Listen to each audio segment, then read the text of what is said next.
There is an old saying that criminals always return to the scene of the crime. Most people assume it is just a saying. It is not. Across decades of criminal investigation, law enforcement agencies have documented case after case in which the person responsible for a killing could not stay away. Some went back to the physical location, some inserted themselves into the investigation, some attended the funerals of the people they had taken, some filed missing persons reports for victims they had already buried. Some were driven back by compulsion they could not explain or control. In every case, that return was the thing that caught them. What follows are 10 completely real, fully documented cases of killers who went back and paid for it. Some of these names you will know, others you may not. All of them made the same fundamental mistake. They could not leave it alone. Arthur Shawcross, the Genesee River Killer. Arthur Shawcross killed 11 women in Rochester, New York between 1988 and 1990. He was 42 years old when he was arrested, a stocky, quiet man who worked a food service job and lived with his girlfriend in a modest apartment. Nobody who knew him in Rochester had any idea what he was doing in his spare time. The women he targeted were largely ignored by the city around them. Most were involved in street-level adult work along a strip of road in East Rochester. They were young, many of them struggling with addiction, and when they went missing, the police did not immediately connect the disappearances.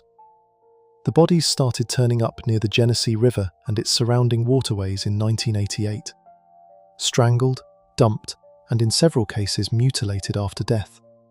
For nearly 2 years, Rochester had a serial killer moving freely through its streets, and nobody in a position of authority was treating it as a crisis. What made Shawcross especially dangerous was something most people did not know at the time of his arrest. He had already killed before.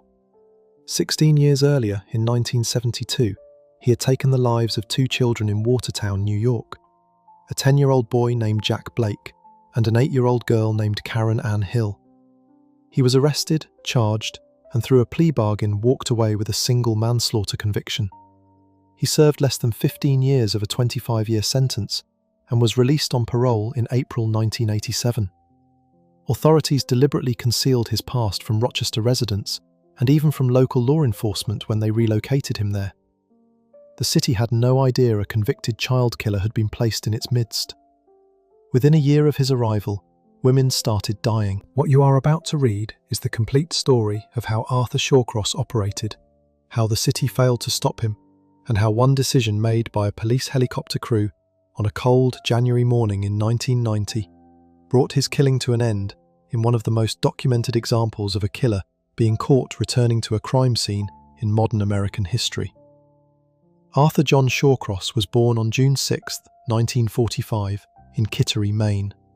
His family moved to Watertown, New York when he was still young, and by most outward measures, his childhood appeared unremarkable. He went to school, had friends, lived an ordinary small-town life. Beneath that surface, according to his own later statements, something was badly wrong from early on. He described a childhood marked by physical and emotional damage, though investigators and psychiatrists who later reviewed his claims treated many of them with significant skepticism. What is verifiable is that as an adult, Shawcross was volatile, manipulative, and capable of extreme violence that he concealed almost completely from the people around him. He served in the United States Army and was stationed in Vietnam. He returned home to Watertown in the early 1970s. He married, struggled to hold his life together, and in May 1972, he lured 10-year-old Jack Blake into a wooded area and killed him. Blake's body was not found for months. Just days before it was discovered, Shawcross attacked and killed 8-year-old Karen Ann Hill, who was visiting Watertown with her mother over Labor Day weekend. He was arrested the following day. Despite being responsible for the deaths of 2 children, he was allowed to plead guilty to a single count of manslaughter for Karen Hill's killing. The charge related to Jack Blake was dropped entirely due to a lack of physical evidence beyond Shawcross's own confession. He received a maximum sentence of 25 years, but was released after serving approximately 14.5 years in March 1987 on parole. The decision to release him was controversial. The decision to hide who he was from the communities he moved through was catastrophic. He was initially placed in Binghamton, New York, but public outcry forced authorities to move him when residents discovered his history. He was then relocated to Rochester, his criminal record sealed to prevent a repeat of the community backlash. His parole officer helped him and his girlfriend, Rose Worley, secure housing. Nobody in Rochester law enforcement was officially informed that a man who had taken the lives of 2 children was now living in their city. By late 1987, Shawcross had settled into Rochester. He found work, he maintained a relationship with Worley, and also began seeing another woman named Clara Neal. On the outside, he appeared to be exactly what the parole system hoped he would become, a former offender living quietly and causing no further harm. That appearance was entirely false. In 1988, he killed his first Rochester victim, a 27-year-old woman named Dorothy Blackburn, whose body was found near Salmon Creek in March of that year. She had been strangled, and her body showed signs of a violent attack. Because of her lifestyle, the investigation moved slowly. No immediate connection was made to any suspect. Over the next 22 months, Shawcross killed 10 more women in and around Rochester. His victims ranged in age from their 20s to one woman in her 60s. He strangled most of them, sometimes with his hands and sometimes with whatever was within reach.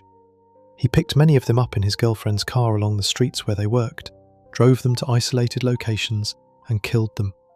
Then he would dump the bodies near the Genesee River or its connected waterways, areas he knew well from spending time fishing in the region. What the investigation would later confirm, and what Shawcross himself admitted, was that he did not simply leave after killing. He came back. Repeatedly. He returned to the bodies of his victims, sometimes within hours and sometimes days later. In at least one documented case, he returned to a body that had already begun to decompose and removed the victim's head, throwing it into the river. Forensic analysis of injuries found on victim June Stott, whose body was discovered in October 1989, indicated that damage to her body had been inflicted after death, at a point well after the initial killing. Investigators concluded the killer had gone back. This pattern, returning to the scenes and to the bodies, was consistent enough that it eventually became the foundation of the strategy that caught him. As the bodies accumulated through 1989, Rochester police began to understand the scale of what they were dealing with. The murders were linked. A serial killer was operating in the city. A task force was assembled, and investigators began building a profile of who they were looking for. The profile described a white male, physically strong, familiar with the local geography, someone who the victims would feel comfortable getting into a vehicle with. Crucially, the profile also noted something specific. Based on the post-mortem injuries found on multiple victims, this was someone who was returning to the bodies after death, someone with a compulsion to go back. By the end of 1989, police had connected the deaths of multiple women to a single unknown suspect they referred to internally as Mitch, based on a description given by a witness who had seen victim Elizabeth Gibson with an unknown man shortly before her disappearance. Gibson's body was found on November 27, 1989. Despite canvassing bars and pursuing multiple leads, detectives were no closer to identifying who Mitch was. Then, on December 29, 1989, a pair of jeans was discovered near the river containing the identification card of a woman named Felicia Stevens, 20 years old.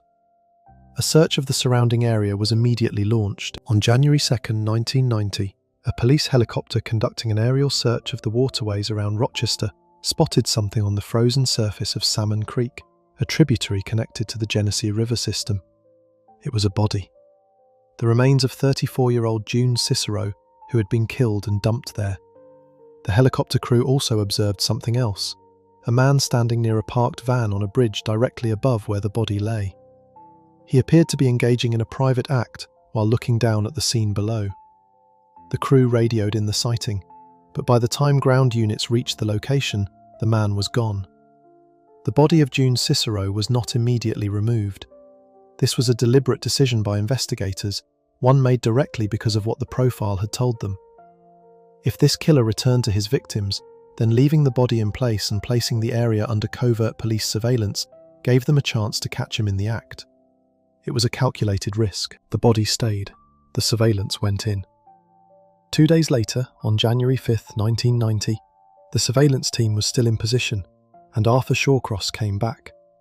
He was observed on the bridge over Salmon Creek, standing near his car. He had returned to the location where Cicero's body lay beneath the ice. The surveillance team moved in and arrested him on the spot. He was taken into custody without incident. He did not resist. He did not run. At the time of his arrest, investigators had no idea of the full scale of what they had found. They were about to find out. During his initial questioning, Shawcross was calm. He was brought to the Law Enforcement Centre in Rochester, and detectives began interviewing him. Police knew they had the man who had been on that bridge. What they did not yet know was whether they had their killer. Within hours, the story began to fall apart. Investigators confronted Shawcross with the evidence they had. They also revealed that they knew about the jewellery he had given to his girlfriend Clara Neal, a piece that had belonged to June Cicero. When detectives told Shawcross that Neal could potentially face consequences if she was found to be connected to evidence from a homicide, he broke. He began to talk. Over the course of a roughly 10-hour interrogation and subsequent interviews, Shawcross confessed to killing multiple women in Rochester. He provided details that only the person responsible for those deaths could have known. He described where he had taken the victims, what he had done, and crucially, he led investigators to the bodies of two women who had not yet been found, Marie Welch and Darlene Trippi. He walked police to the locations himself. His formal written confession ran to nearly 80 pages. The investigation that followed the arrest was enormous. In addition to connecting Shawcross to the Rochester killings, investigators went back through everything he had done since his release from prison in 1987. The outrage that followed was directed not just at Shawcross himself, but at the system that had released him, and the decision to conceal his identity from the community he was placed in. His trial began in November 1990 in Monroe County. Shawcross pleaded not guilty by reason of insanity. His defense team brought in a forensic psychiatrist named Dorothy Lewis, who testified that Shawcross had brain damage, multiple personality disorder, and post-traumatic stress from his military service, and argued he should be institutionalized rather than imprisoned. The prosecution brought in FBI criminal profiler Robert Ressler, who had interviewed hundreds of violent offenders throughout his career. Ressler reviewed Shawcross's claims of wartime trauma and called them, in his written assessment, patently untrue. The jury agreed with the prosecution. On December 13, 1990, after 6 hours of deliberation across 2 days, the jury found Arthur Shawcross sane and guilty of 10 counts of second-degree murder. Judge Donald Wisner sentenced him to 25 years for each count, totaling 250 years in prison. Several months later, Shawcross was transported to Wayne County to face charges for the killing of Elizabeth Gibson, who had died in a different jurisdiction. He pleaded guilty and received an additional life sentence. He spent the rest of his life at Sullivan Correctional Facility in New York State. Over the years, he gave interviews, sold paintings and autographs through associates outside the prison, until authorities stopped him and made various claims about additional crimes and his own psychology that investigators treated with caution given his history of manipulation. On the afternoon of November 10, 2008, Shawcross complained of pain in his leg. He was transferred to Albany Medical Center, where he went into cardiac arrest and died that evening at the age of 63. The families of his 11 victims never received the kind of answers that might bring genuine closure. For the women who survived him, the mothers and sisters and daughters of the people he killed, the most painful element of the case was always the same. He had already told the system exactly what he was capable of. He had killed 2 children in 1972. He had confessed. He had served time. And when he was released and placed somewhere new, the people responsible for public safety decided the community did not need to know he was there.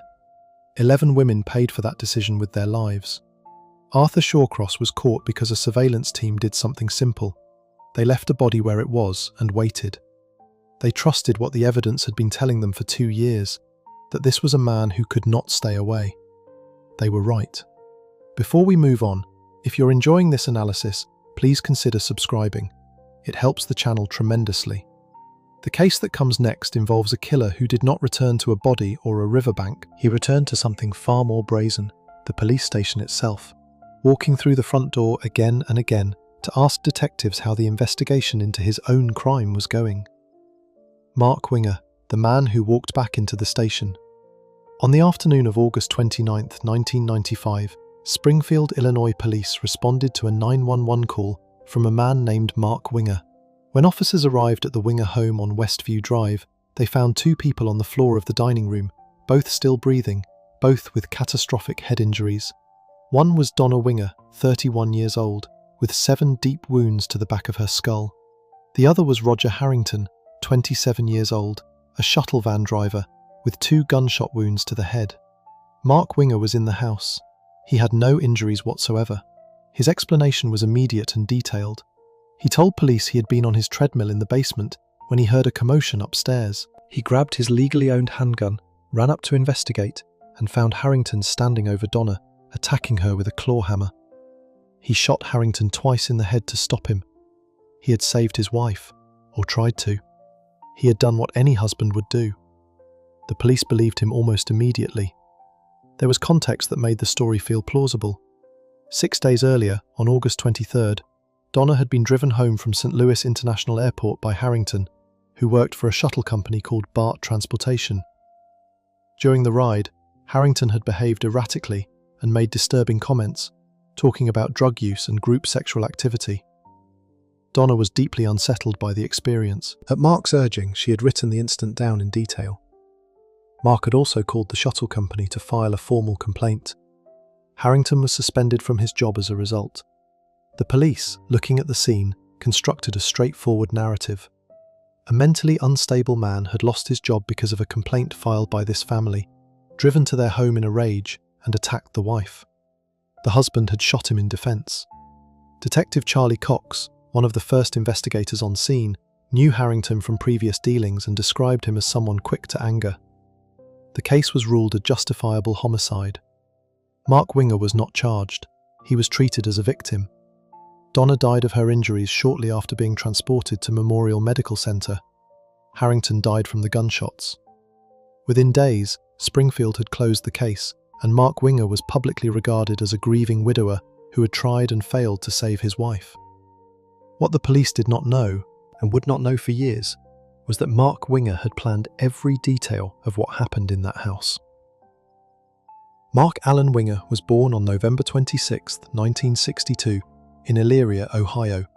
He was educated, driven, and by the time he arrived in Springfield, he held a senior position with the Illinois Department of Nuclear Safety, earning around $72,000 a year.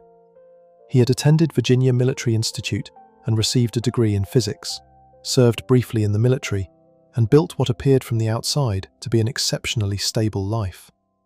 He was active in his synagogue. His neighbours on Westview Drive described the Wingers as a warm, settled couple.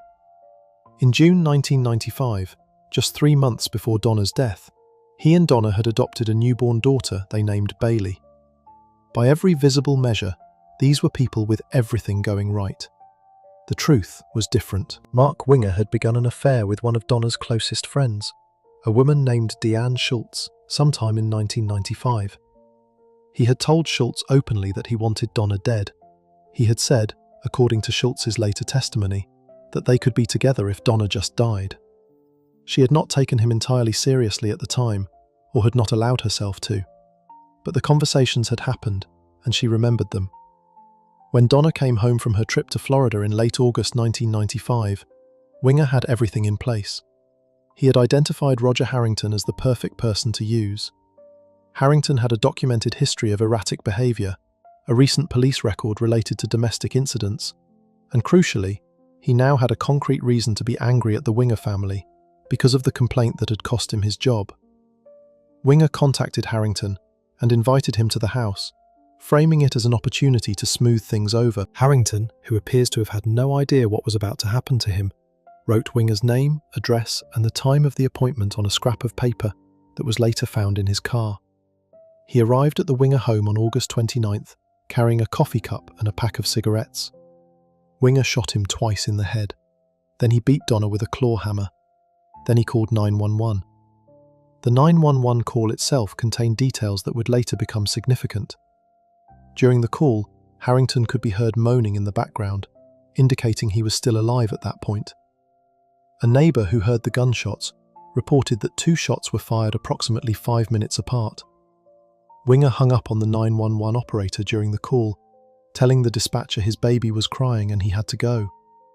Investigators later concluded the second shot, the one that proved fatal to Harrington, was fired after Winger ended that call.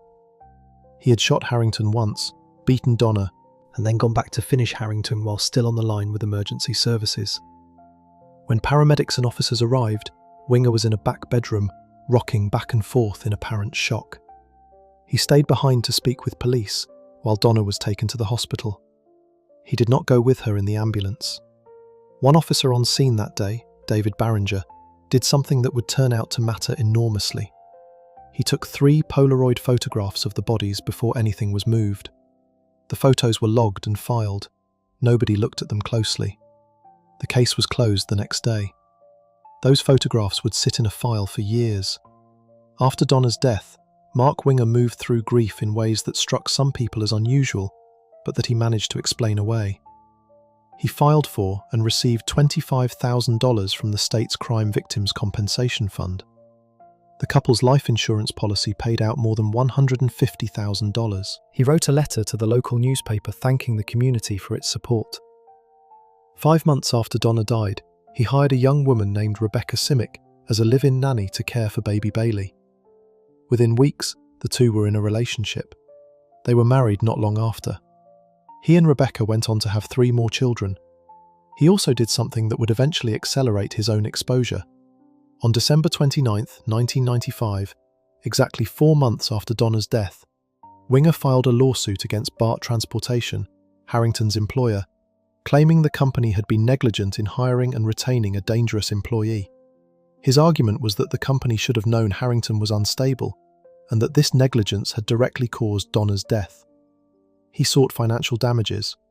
This lawsuit forced Bart's attorneys to conduct their own investigation, and their investigation turned up the note in Roger Harrington's car, the one with Winger's name, address, and an appointment time written on it.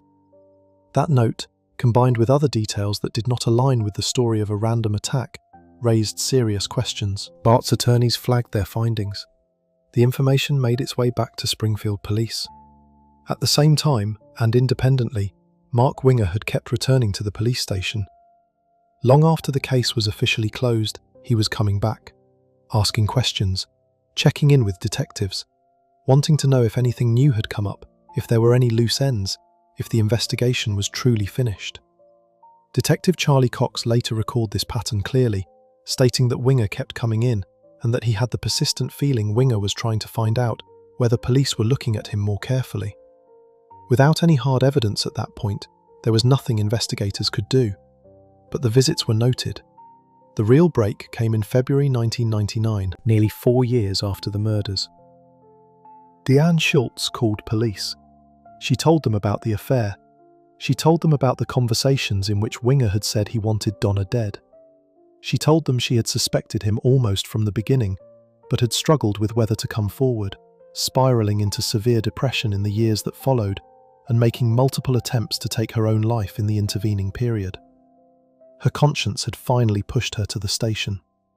Investigators reopened the case, and now they pulled out those 3 Polaroid photographs that Officer Barringer had taken on the day of the murders. Photographs that had been filed and forgotten for 4 years. What the photographs showed made the case immediately. Winger had told police that when he came up from the basement, Harrington was kneeling beside Donna, hammering her. He said he shot Harrington, and that Harrington fell backward, landing with his feet near Donna's head. The Polaroids showed the exact opposite. Both Donna and Harrington were lying in the same direction, with their heads pointing the same way. The physical position of Roger Harrington's body was completely inconsistent with Winger's account of what had happened. Assistant State's Attorney Steve Weinhoft later described looking at those photographs and said it took about 10 seconds to understand that Winger's story was impossible. Additional evidence followed. Investigators found that the positions of the blood spatter in the room did not match a man swinging a hammer in the manner Winger described. The recording of the 911 call was reanalyzed, and the timeline of the 2 shots, combined with the moaning heard in the background, placed the fatal shot to Harrington well after Winger had claimed the shooting was over. The note in Harrington's car showed a planned visit, not a spontaneous violent arrival. Phone records recovered showed contact between Winger and Harrington in the days before the murders, confirming they had been in communication. Winger was arrested in 2001. He was charged with 2 counts of first-degree murder, one for Donna and one for Roger Harrington, a man he had used as a prop in a staged scene and then executed. At trial, his defense team pointed out that the original investigators had seen the same evidence in 1995 and closed the case. They argued that Deanne Schultz, the only witness to the affair and the conversations about wanting Donna dead, was not reliable given her history of mental health struggles. The jury was not persuaded. In May 2002, after deliberating, the jury convicted Mark Winger of both murders. He was sentenced to life in prison without the possibility of parole. The case did not end there. In 2006, while incarcerated at Pontiac Correctional Center, Winger was indicted on new charges. He had been using a fellow inmate to arrange the planned elimination of 2 people, Deanne Schultz, who had testified against him, and a childhood friend named Jeffrey Gelman, who had refused to post his $1 million bail and whom Winger deeply resented for it. In June 2007, Winger was convicted of solicitation of murder and received an additional 35-year sentence on top of his existing life without parole. He is currently held at Menard Correctional Center in Illinois. He will die in prison. Roger Harrington's family spent years dealing with the aftermath of what Winger had done to him. Harrington had been a troubled young man with documented problems, and Winger had chosen him specifically because of that history, knowing it would make the story easier to sell. His family filed civil suits. Donna's parents, Sarah Jane and Ira Drescher, who had initially believed Winger's account and mourned alongside him at Donna's funeral, eventually channeled their devastation into something constructive. They raised money to build a playroom at Joe DiMaggio Children's Hospital in Hollywood, Florida, in Donna's memory. The detail that stays with anyone who looks closely at this case is the simplest one. Mark Winger had gotten away with it. The case was closed the day after the murders. He had collected the insurance money, remarried, built a new family, and been publicly treated as a hero. And then he walked back into the police station, again and again, to make sure nobody was looking too hard. Those visits were a symptom of something he could not control, the need to monitor how close anyone was getting. In the end, they were part of what kept the case alive in investigators' minds long enough for everything else to unravel. Before we move on, if you're enjoying this analysis, please consider subscribing. It helps the channel tremendously. The next case takes the pattern of returning to the scene of a crime and pushes it even further. Henry Louis Wallace did not just visit the investigation, he joined it, filing missing persons reports for women he had already buried and sitting in the front row at the funerals of people he had personally taken from this world. Henry Louis Wallace, the man who grieved with the families he destroyed. Henry Louis Wallace killed 11 women between 1990 and 1994. He did it in 2 states, over nearly 4 years, and he knew almost every single one of his victims personally. He worked alongside them, dated their friends, lived near their families, and in several cases sat in church pews at their funerals after taking their lives. He filed a missing persons report for a woman whose body he had already dumped in the woods. He consoled grieving mothers while knowing exactly where their daughters were. For 22 months in Charlotte, North Carolina, he moved through the community he was destroying with a level of confidence that is genuinely difficult to process. He was not caught because police put the pieces together.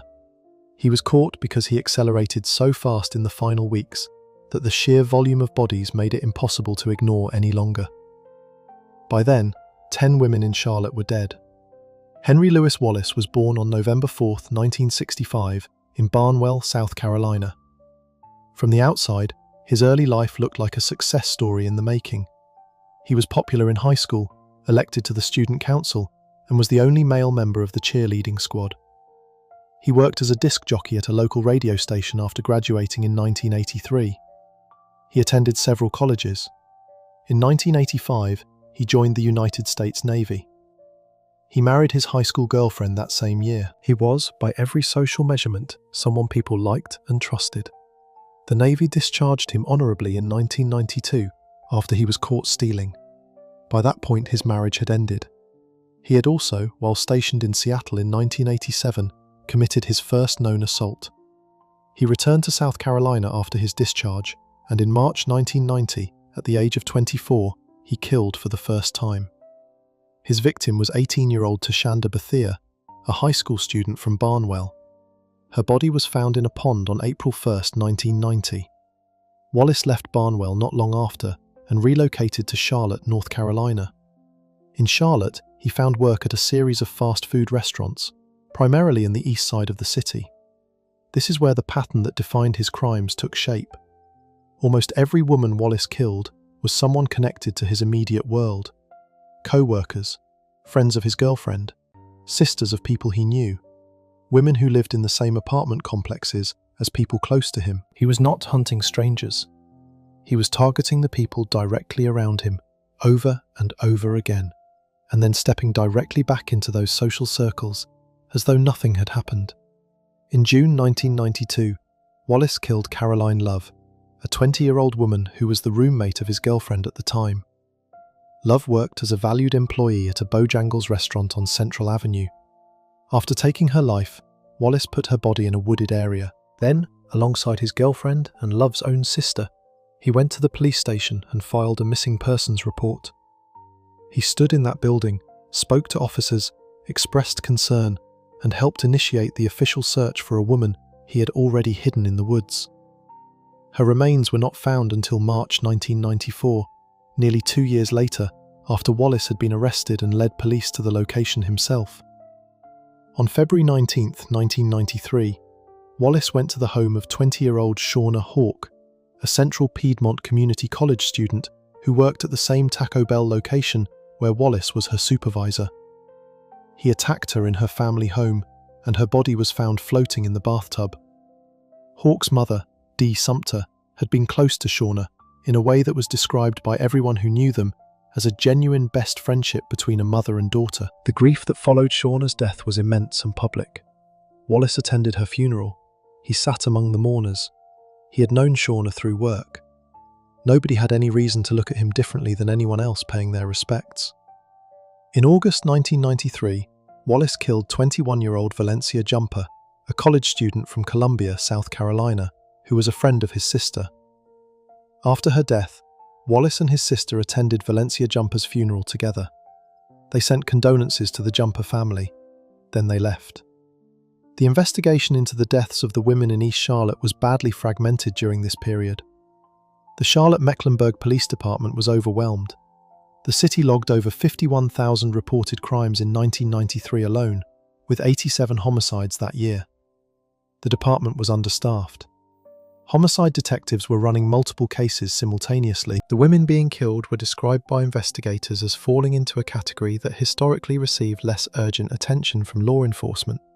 Working-class black women, many of them young, some with connections to street-level drug activity, none of them from demographics that generated significant public or media pressure. Former homicide detective Gary McFadden, who worked the Wallace cases and later became sheriff of Mecklenburg County, has spoken publicly about this dynamic. He has stated that the connections between the deaths were missed in part because of the characteristics of the victims, that the investigation was inadequately resourced, and that the department failed the women and their families by not identifying the pattern sooner. The FBI was brought in at one point and concluded the deaths were not the work of a serial offender. That assessment was wrong. Wallace continued killing through the second half of 1993. In September, he killed 20-year-old Michelle Stinson, a college student and single mother, in her apartment. Her oldest son was present in the home during the attack. In the weeks after Stinson's death, Wallace was among the people who expressed sorrow about what had happened to her, moving through conversations in the community in exactly the way he had after every previous killing. Through late 1993 and into early 1994, the pace accelerated. On February 20, 1994, Wallace attacked and killed 25-year-old Vanessa Mack in her West Charlotte apartment. Mack's 4-month-old daughter, Natalia, was left on a couch nearby during the attack. Wallace had told people he thought Mack was beautiful and had expressed what appeared to others as genuine affection for her. He killed her anyway and left her daughter alone in the apartment. Then, on March 9, 1994, Wallace went to the East Charlotte apartment complex where 24-year-old Betty Jean Borkham lived. Borkham was an assistant manager at a Bojangles restaurant and was a co-worker of Wallace's then-girlfriend. He attacked and killed her, stole her car, and drove it away. He later abandoned the vehicle behind a shopping centre near her apartment complex. When he did, he wiped the interior clean, but he missed something. Police found his palm print near the trunk. On the same day, March 9th, Wallace went back to the same apartment complex. He went to a different unit and attacked 18-year-old Brandy Henderson, the girlfriend of one of his closest friends. Henderson was home alone with her 10-month-old son, Tyrese. Wallace attacked her while she held the baby. Tyrese survived. Brandy Henderson did not. The fact that two women from the same apartment complex had been killed on the same day, both by strangulation, both with connections to Wallace's social circle, finally forced a recognition that Charlotte police had refused to accept for nearly 2 years. There was one person doing this, and the pattern of who that person knew was becoming visible. On March 12, 1994, Wallace killed his final victim. 35-year-old Deborah Slaughter, another person connected to his network, was found on her living room floor by her mother. Slaughter had been strong and had fought back during the attack. Her friends remembered her for her laugh, her sense of humour, and the powerful singing voice she used in church choirs. The palm print from Borkham's abandoned car was processed. On March 11, 1994, one day before Slaughter's death, investigators got a match. The print belonged to Henry Lewis Wallace. On March 13, 1994, police found Wallace hiding in the bathroom of a friend's apartment in East Charlotte. He was arrested without incident. He had apparently been considering leaving the city that day and returning to Barnwell, South Carolina. He did not make it out. What followed at the Law Enforcement Center was one of the most significant interrogations in Charlotte's criminal history. Wallace had talked about leaving town, but once he was in that room, he did not appear to feel the weight of what was closing in on him. Detectives worked through the night. Wallace prayed with the officers in the early hours of the morning, and then, as the sun came up on March 14, 1994, he picked up a pen and began writing down names. Police had expected him to confess to 3 or 4 deaths. They watched him write down 10 names. Charlotte was not aware it had been living alongside a man responsible for 10 killings. The full scope of what Wallace had done in 22 months had been invisible to the city around him, and even to the investigators who had been working the individual cases. Over the course of a 12-hour interrogation, Wallace described each killing in detail. He explained how he had targeted the women, what had happened during each attack, and how he had moved through the community afterward.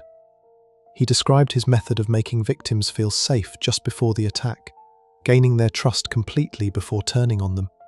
He also described the mental state he was in during the killings, in terms that investigators found useful for understanding his psychology, but that offered no comfort whatsoever to the families waiting outside. Wallace also told investigators where Caroline Love's body was. He had known for nearly 2 years. He drove police to the wooded area where he had left her. Her remains were found there, confirming the final piece of a case that had been filed as a missing persons report, partly because of Wallace himself. His trial began in September 1996. The prosecution was led by Assistant District Attorney Marcia Goodnow, who argued for the death penalty. The defense, led by attorney Isabel Day, argued that Wallace suffered from mental illness and that the killings did not meet the legal standard for first-degree premeditated murder. Forensic psychologist Faye Sultan testified for the defense that Wallace had been subjected to severe physical and emotional harm from his mother throughout his childhood, and that his mental state at the time of the killings should be considered as mitigating circumstances.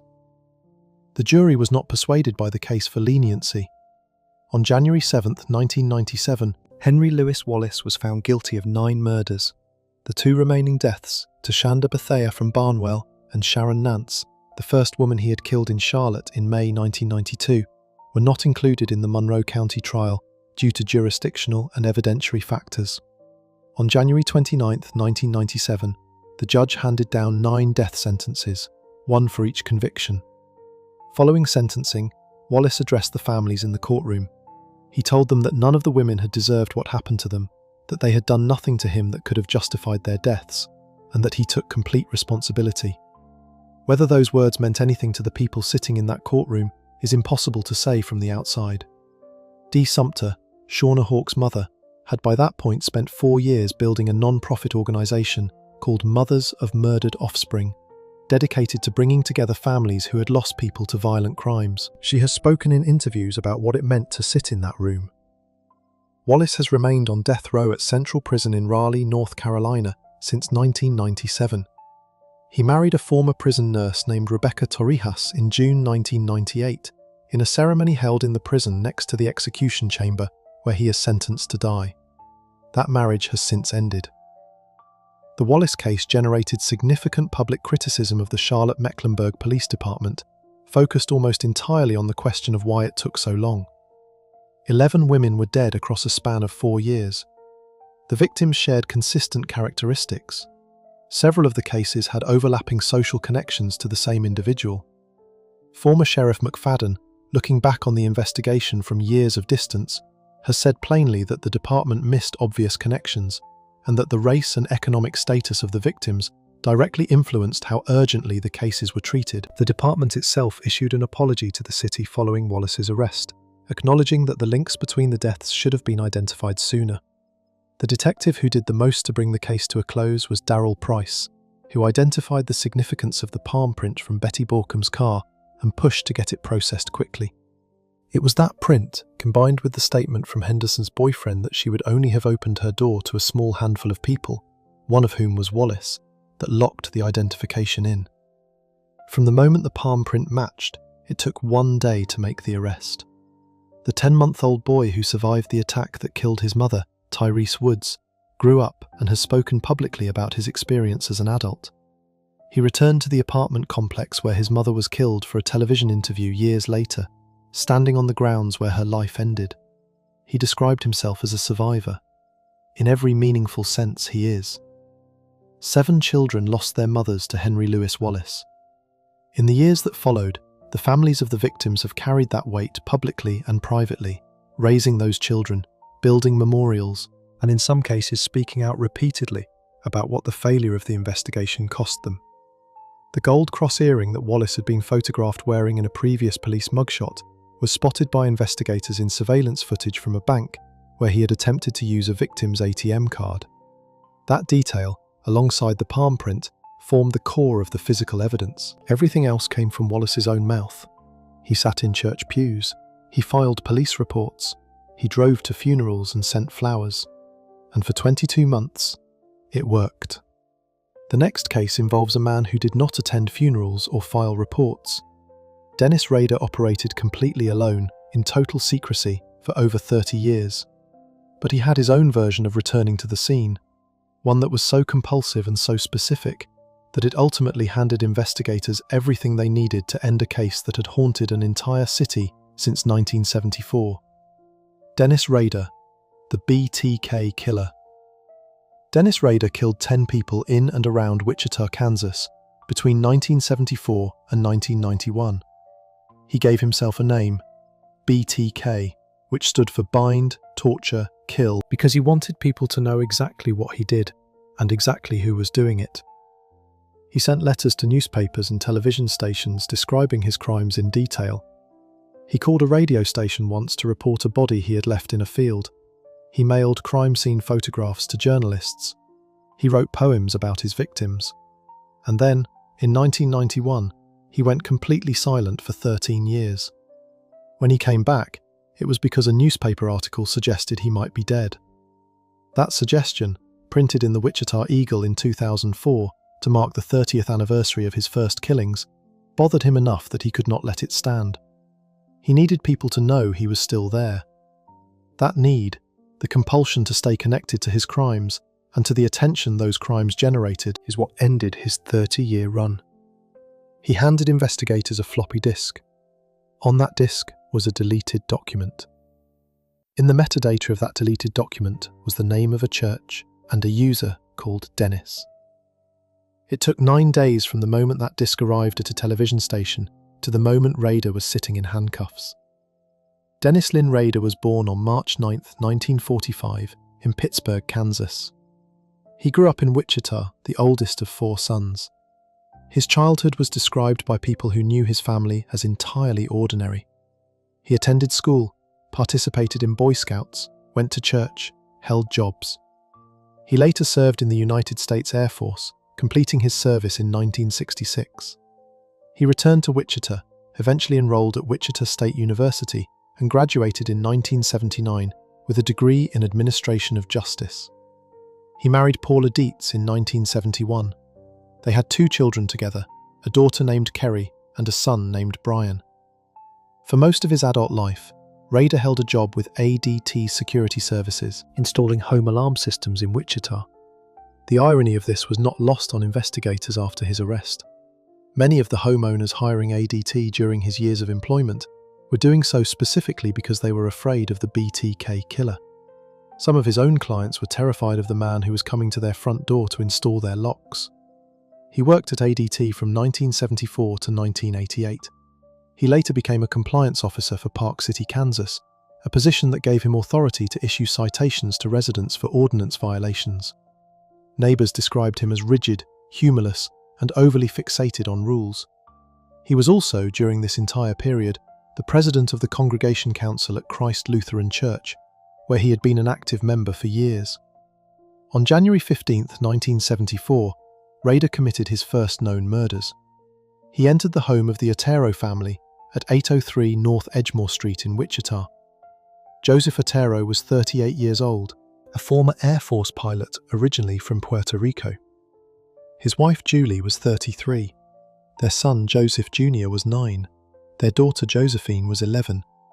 3 other Otero children were at school when Rader arrived. He had cut the phone line before entering. He bound and strangled all 4 family members.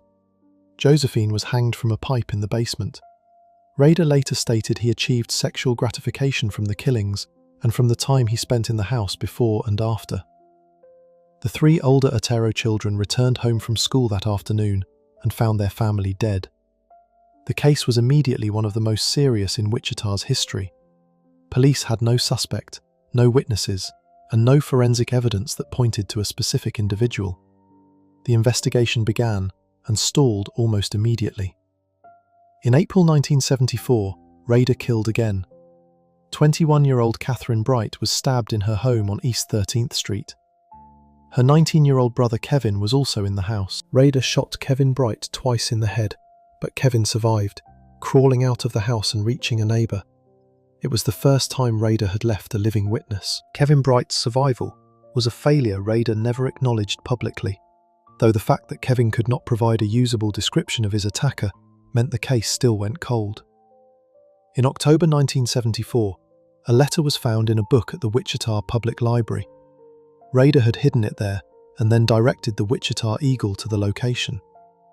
The letter described the Otero killings in specific detail that only the killer could have known. It also included a request. He wanted a name. He suggested BTK as an option. The letter was signed and the name stuck. Wichita now knew it had a serial offender who wanted to be known, who was watching the coverage, and who was going to keep communicating. He continued killing through the 1970s. Shirley Vian, 24 years old, was killed in March 1977. Nancy Fox, 25 years old, was killed in December 1977. After killing Fox, Rader drove to a payphone and called Wichita police to report the murder himself. The dispatcher who took the call recalled that the man on the line gave the address, said there was a homicide there, and then hung up before anyone could ask anything further. When officers arrived, they found Fox's body exactly as described. Rader sent letters and packages to media and law enforcement throughout the late 1970s. In February 1978, he sent a letter to KAKE-TV in which he listed his victims, referred to himself as BTK, and wrote, "How many do I have to kill before I get my name in the paper or some national attention?" He was getting attention. Wichita was genuinely frightened. Hardware stores reported significant increases in the sale of deadbolts and window locks. The police department assembled a dedicated task force. None of it produced a suspect. In 1979, he made an attempt on a woman named Anna Williams, entering her home and waiting for her to return. She was delayed that evening and never came home during the time he waited. He eventually left. He later sent Williams a letter and a poem to let her know he had been in her house. He wanted her to know how close she had come. The letter was passed to police. Then, after the murder of 62-year-old Maureen Hedge on April 27, 1985, something happened that illustrated exactly how deep Rader's compulsions ran. Hedge lived on the same street as the Rader family home, just a short distance away. She was a neighbour. After strangling her, Rader put her body in the trunk of his car and drove it to Christ Lutheran Church, the church where he served as Congregation Council President. Inside the church, he photographed her body in various positions. He then transported her remains to a ditch in a rural area of Sedgwick County and buried her there. The following Sunday, he went back to Christ Lutheran Church and attended services. In September 1986, he killed Vicky Wegerle, 31 years old, in her home on West 13th Street. He gained entry by posing as a telephone company worker. Her husband came home to find her. Because Rader left no communication claiming this killing at the time, it was not immediately linked to BTK. It remained unconnected for years. On January 19, 1991, Rader killed his 10th and final victim. Dolores Davis, 62 years old, was taken from her home, strangled, and her body was left under a bridge in rural Park City. After this killing, Rader went silent. No letters, no packages, no communications. For 13 years, BTK simply stopped. The investigation remained open, but effectively frozen. Wichita had other problems, other cases, and the BTK task force, once enormous, was reduced to a small number of detectives maintaining files. Some investigators retired. Leads dried up completely. The general assumption in law enforcement circles was that BTK was either dead, incapacitated, or imprisoned for something else. In January 2004, the Wichita Eagle ran a feature marking the 30th anniversary of the Otero family killings. The article noted that BTK had not been heard from in over a decade and raised the possibility that he might no longer be alive.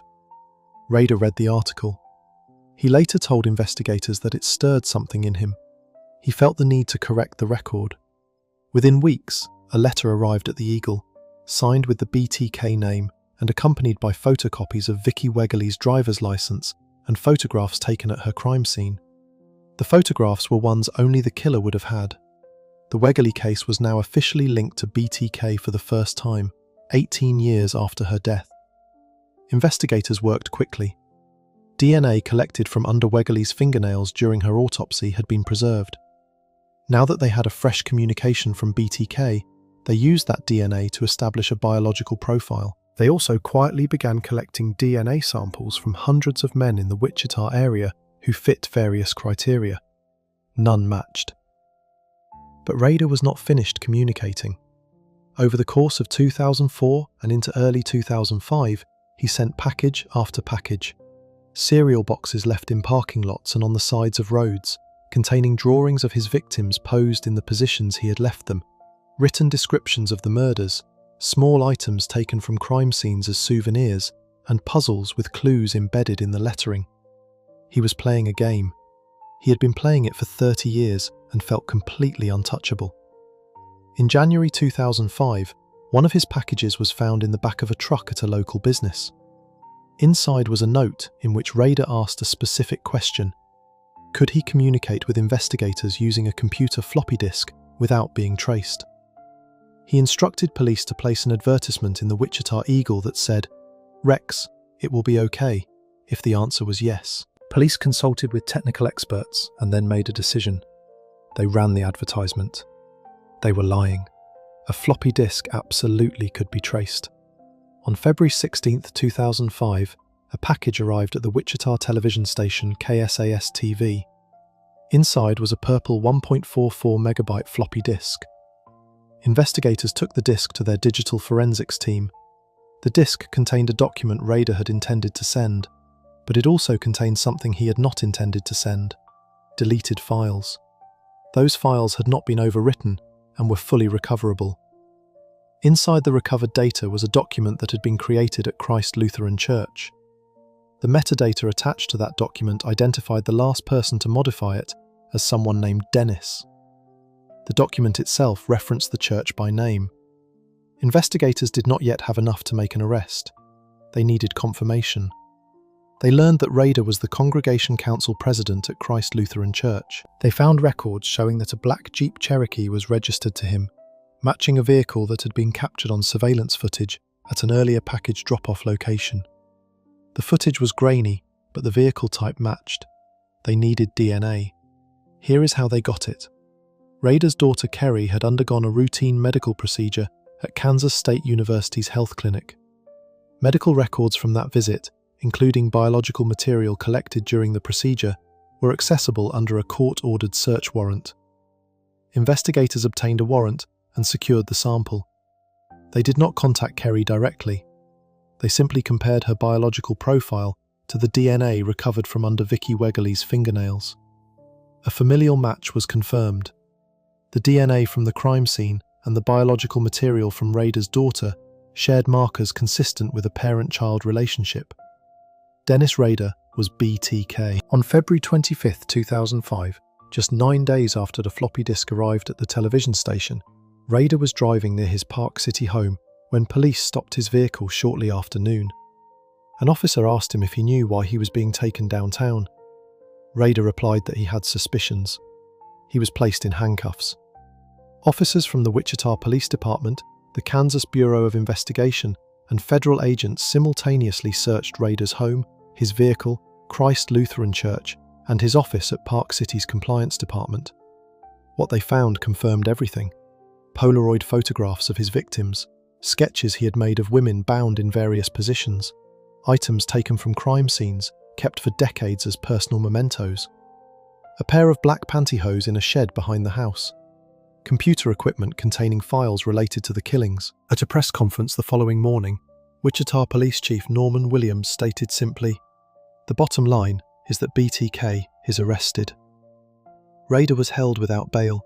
He quickly began cooperating with investigators, providing detailed information about each killing, directing them to evidence he had hidden throughout Wichita in what he called hidey holes, small storage locations scattered around the city where he had kept photographs, written records, and other materials related to the crimes. He described each murder methodically, referring to his victims as projects. He seemed to have no awareness of how that word was landing with the investigators across the table from him. On June 27, 2005, Rader appeared in court and pleaded guilty to all 10 counts of first-degree murder. The plea hearing lasted several hours. Rader stood at the podium and described each killing in a flat, clinical tone, providing details about the methods he used, what he had done to each victim, and how he had felt during and after each crime. People in the courtroom, including family members of his victims, sat through hours of this. Some left. Some could not look at him. Some stared directly at him and did not look away. Because all 10 of Rader's murders had been committed before Kansas reinstated the death penalty in 1994, he could not be executed under the law. On August 18, 2005, Judge Gregory Waller sentenced Rader to 10 consecutive life sentences, with no possibility of parole for a minimum of 175 years. Rader is currently serving his sentence at El Dorado Correctional Facility in Kansas.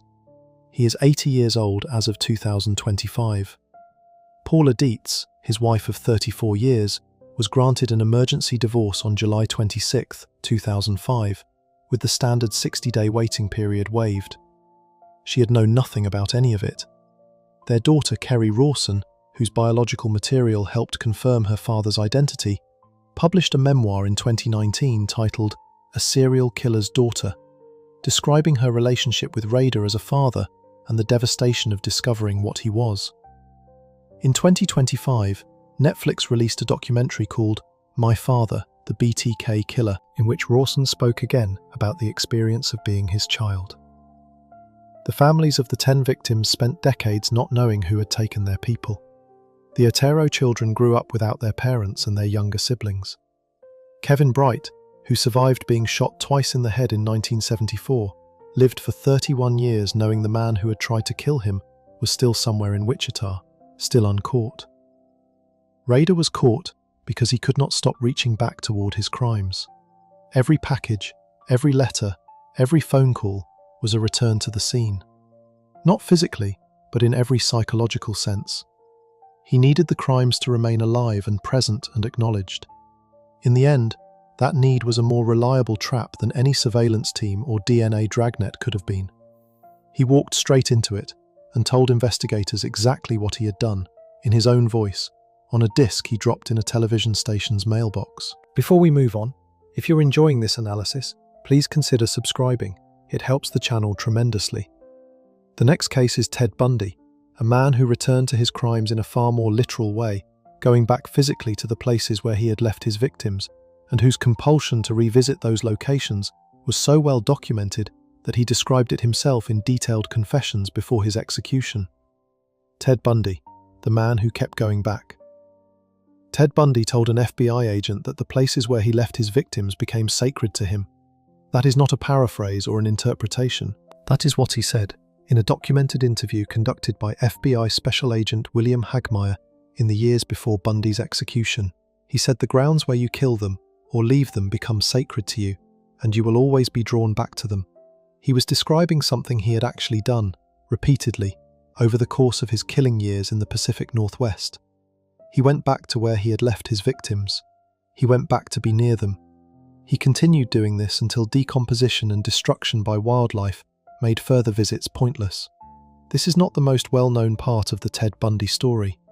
Most people know the broad outline: the law school student, the arm in the sling, the 2 prison escapes, the Florida killings, the execution in January 1989. What gets less attention is the specific behavioral pattern that his investigators and the FBI agents who interviewed him documented in detail. The compulsion to return to the locations where he had taken lives, and how that pattern left geographical and physical traces that contributed to investigators building a case against him before his eventual arrest in 1975.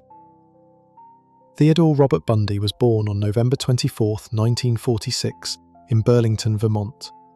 He was raised in Tacoma, Washington, by his mother Eleanor and his stepfather Johnny Bundy, whose surname he took. He was by most accounts a socially capable young man, able to project warmth and normalcy when it served him. He attended the University of Washington, studying psychology. He worked on political campaigns. He was described by people who knew him as charming, articulate, and intelligent. He was also, beginning in the early 1970s if not earlier, committing violent crimes that he concealed completely from everyone around him.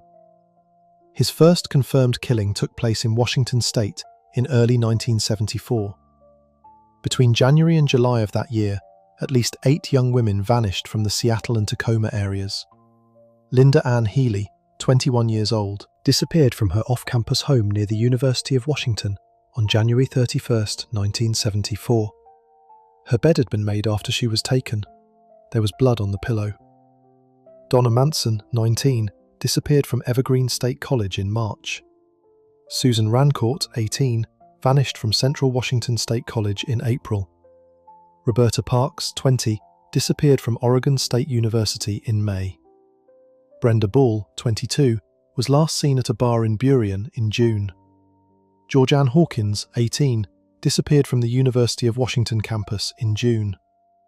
Each disappearance was in a different jurisdiction, investigated by a different law enforcement agency, with no immediate mechanism for connecting them.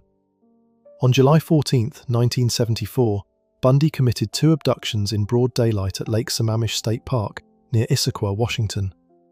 Witnesses saw a young man with his arm in a sling approach multiple women on the beach, introducing himself as Ted and asking for help carrying a sailboat to his car.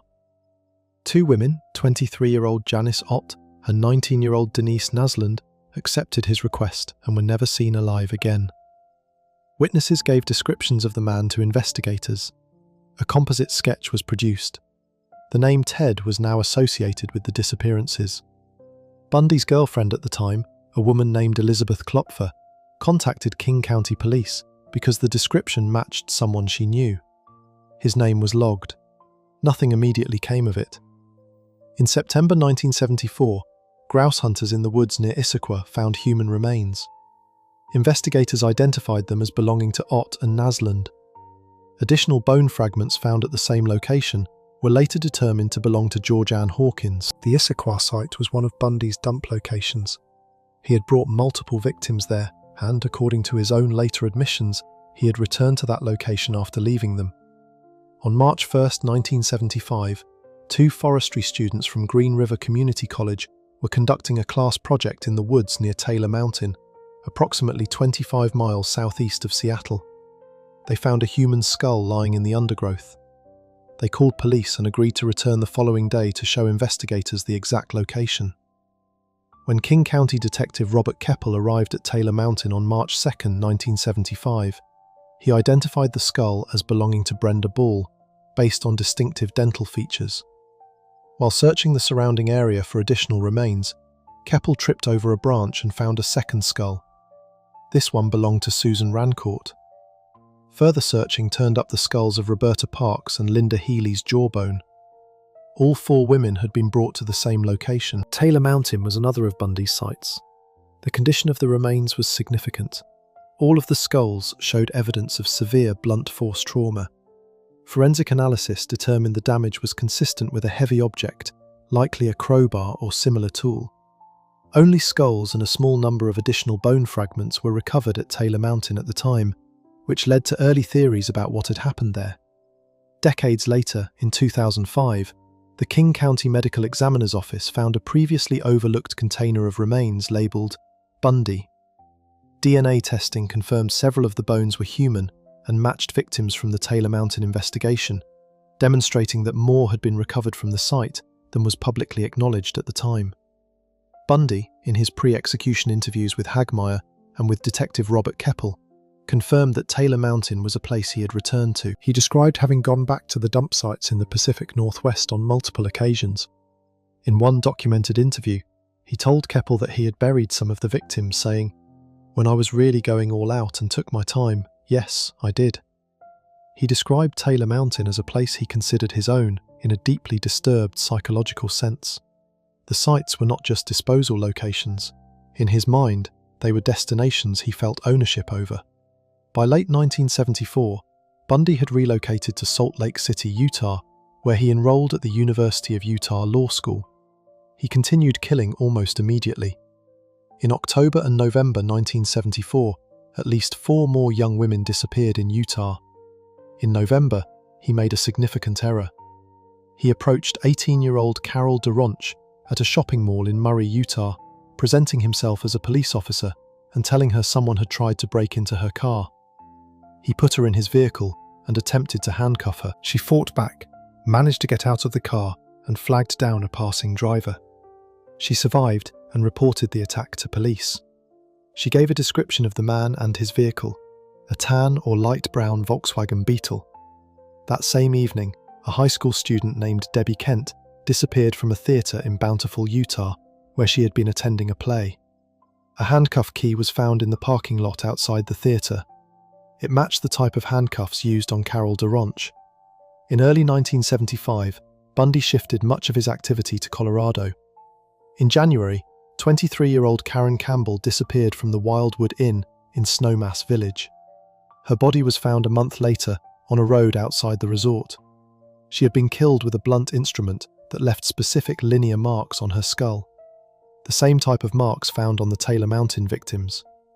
Over the following months, additional women disappeared from Colorado ski towns. Bundy used his gasoline credit card during this period. The receipts placed him geographically near the disappearances in Colorado at the times they occurred. These records became part of the evidence trail that investigators began quietly building. In August 1975, Utah Highway Patrol Officer Bob Haywood spotted Bundy's Volkswagen Beetle cruising a residential neighborhood in Granger in the early hours of the morning and gave chase after the car sped away. Haywood stopped the vehicle and found inside it a ski mask, a second mask made from pantyhose, a crowbar, a coil of rope, handcuffs, trash bags, an ice pick, and other items. Bundy offered explanations for all of it. The ski mask was for skiing. The handcuffs had been found in a dumpster. Haywood was unconvinced. Bundy was taken in for questioning. Detective Jerry Thompson, who had been working the DeRonch kidnapping case, recognized the car description and connected it to Bundy's name, which had been logged in the King County files after Elizabeth Klupfer's call months earlier. In October 1975, Bundy was placed in a police lineup. Carol DaRonch walked along the line and stopped in front of Bundy. She identified him immediately as the man who had put her in handcuffs. In February 1976, Bundy was tried for the kidnapping of Carol DaRonch in Utah. He was convicted and sentenced to 1 to 15 years at Utah State Prison. Colorado authorities then moved to extradite him on murder charges related to the death of Karen Campbell. He was transferred to Aspen, Colorado to stand trial. Because he was acting as his own attorney, he was permitted access to the Pitkin County Courthouse Law Library. He was not required to wear physical restraints during those visits. On June 7, 1977, during one of those library sessions, Bundy jumped from a second-story window and ran. He was recaptured 6 days later, having spent the time in the mountains around Aspen before returning toward the town, where he was found driving a stolen car. He was cold, hungry, and disoriented. He was taken back into custody. He escaped again on December 30, 1977, from the Garfield County Jail in Glenwood Springs.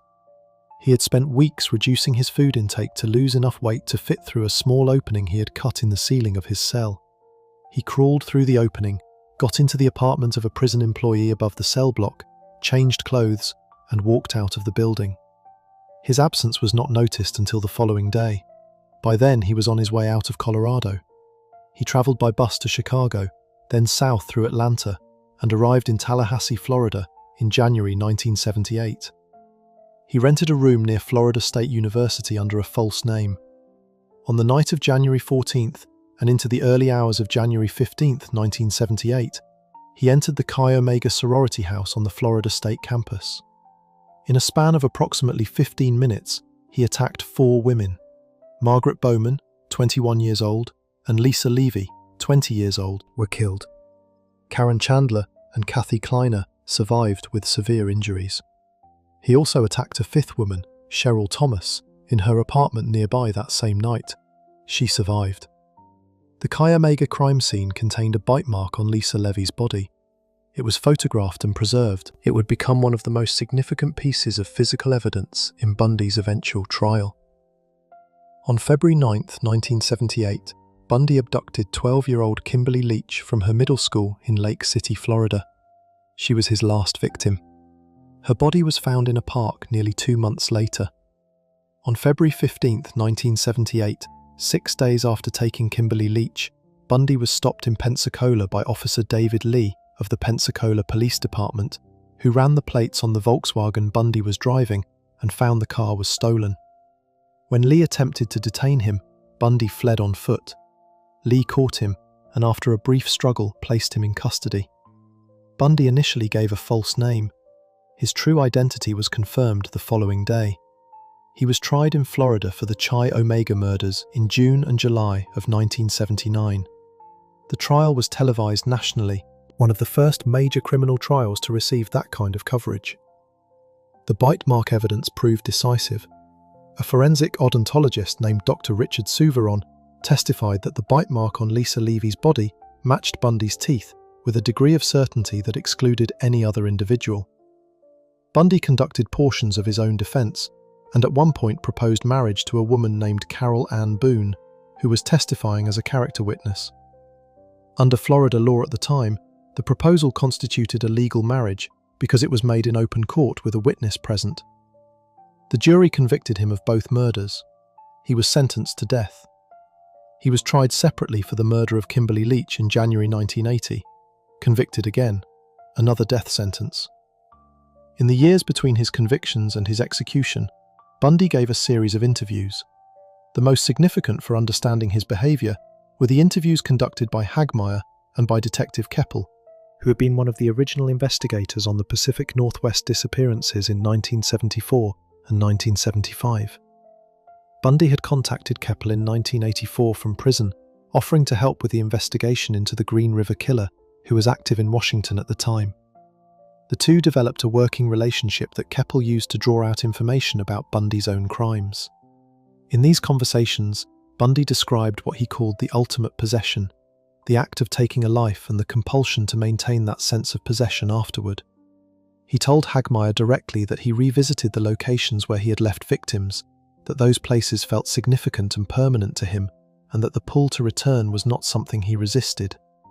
He described the sites at Issaquah and Taylor Mountain in terms that Keppel found useful for understanding not just Bundy, but the psychology of offenders who return to crime scenes generally. Keppel later published detailed accounts of these interviews in his book The Riverman, co-written with journalist William Burns.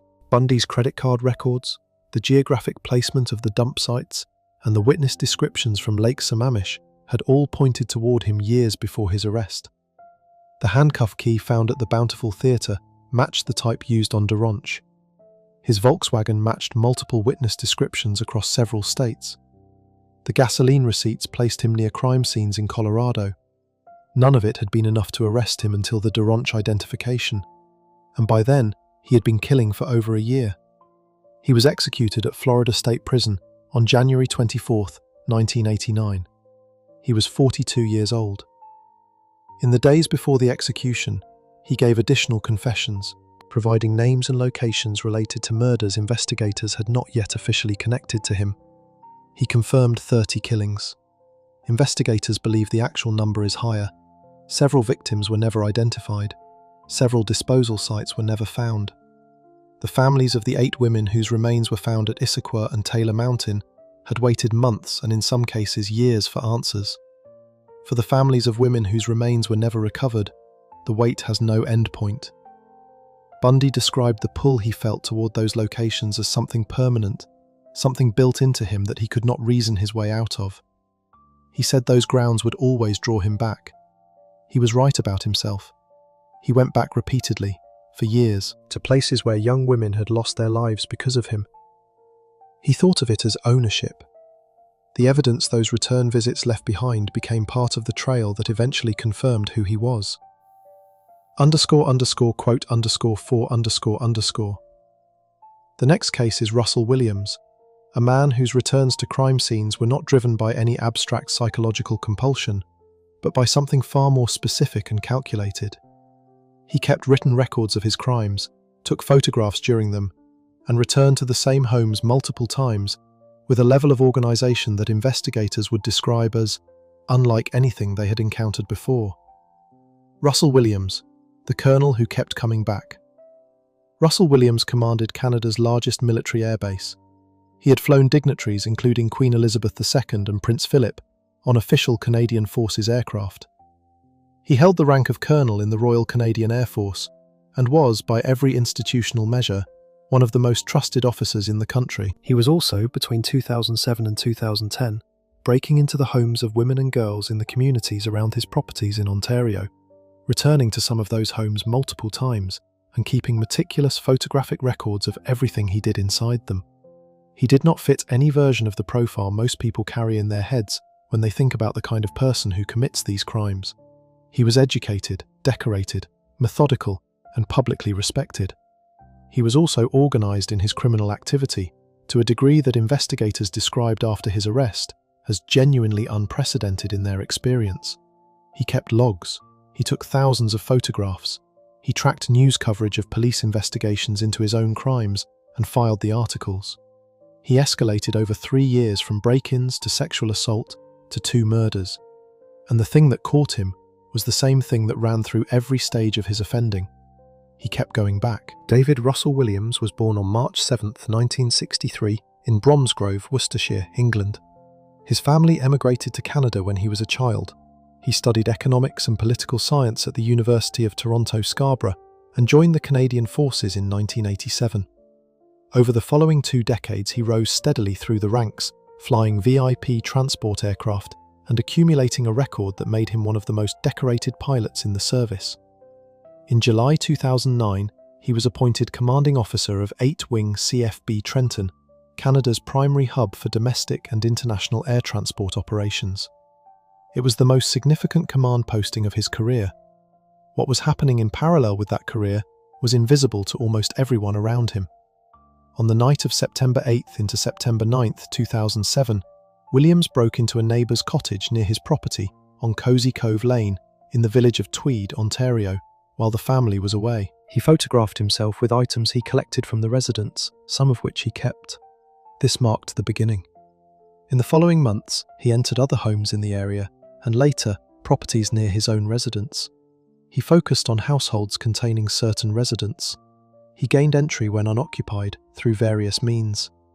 Once inside, he examined personal effects, removed certain items, and documented himself with them in the spaces he entered. He maintained thorough records of each instance, noting what he had taken and what images he had created. On multiple occasions, he revisited the same locations. The Canadian Encyclopedia's documented account of the Williams case specifically confirms. In some cases, he made return visits. This was not occasional or incidental. Returning was part of how he operated.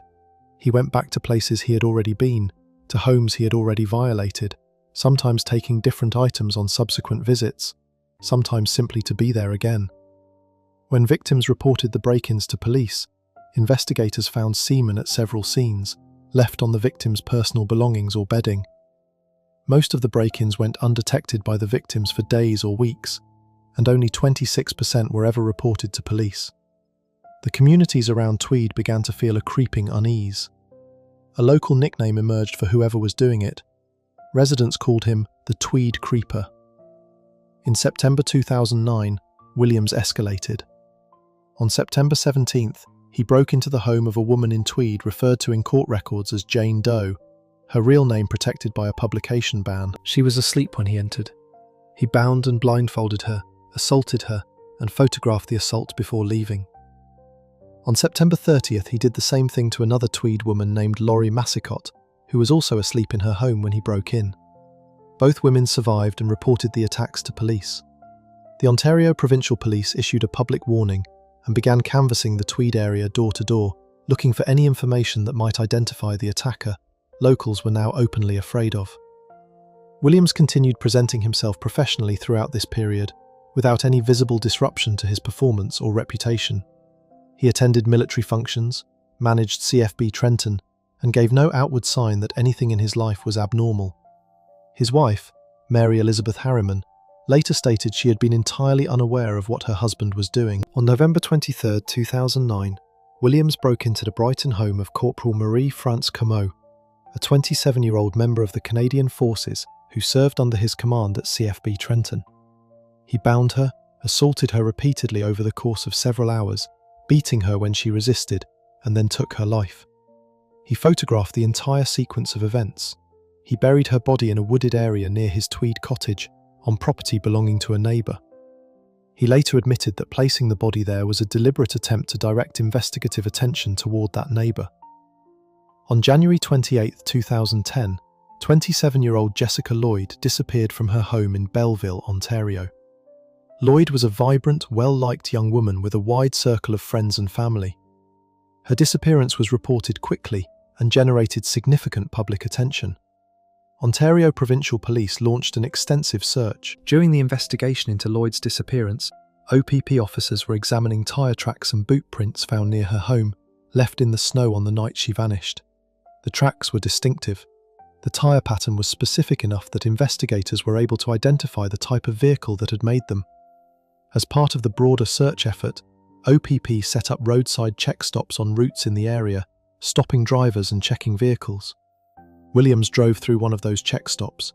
His tyres matched the pattern found at Lloyd's home. His boots matched the boot prints in the snow. Investigators noted both facts, but did not arrest him on the spot. They needed to build a complete case before moving. On February 4, 2010, Williams drove from Tweed to Belleville and picked up Jessica Lloyd. He took her to his Tweed property, where he held her for approximately 2 days, assaulting her and photographing the assaults in the same systematic way he had documented every previous crime. He then took her life and buried her body near his property. He continued reporting for duty at CFB Trenton during this period. On February 7, 2010, OPP investigator Jim Smith brought Williams into an interview room. What happened over the next 10 hours became one of the most studied police interrogations in Canadian criminal history and was later the subject of a detailed documentary. Smith worked methodically, establishing rapport before presenting Williams with the tyre and boot print evidence piece by piece. He gave Williams room to construct alternative explanations, then closed each one off with physical evidence. As the evidence mounted, Williams made a calculation. He asked whether his wife could be protected from what was about to come out. Smith told him he would do what he could. Williams then told Smith everything.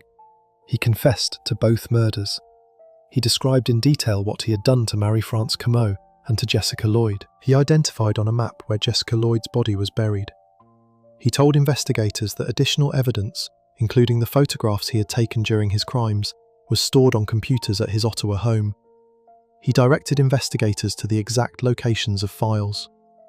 When police executed search warrants at both his Tweed cottage and his Ottawa residence, they found everything he had described and considerably more. The volume of material recovered was extraordinary. Thousands of photographs, organised and catalogued, videos of the assaults and murders, written logs documenting the break-ins, media coverage of police investigations into his own crimes, filed and kept. Items stolen from 82 different homes, sorted and stored. He had built what investigators described as an archive of his own criminal activity, maintained with the same organisational discipline he applied to his military duties. Jessica Lloyd's body was recovered from the location Williams identified on the map. It was found on his neighbour's property where he had buried it. Marie-France Comeau's burial site was also identified and her remains recovered.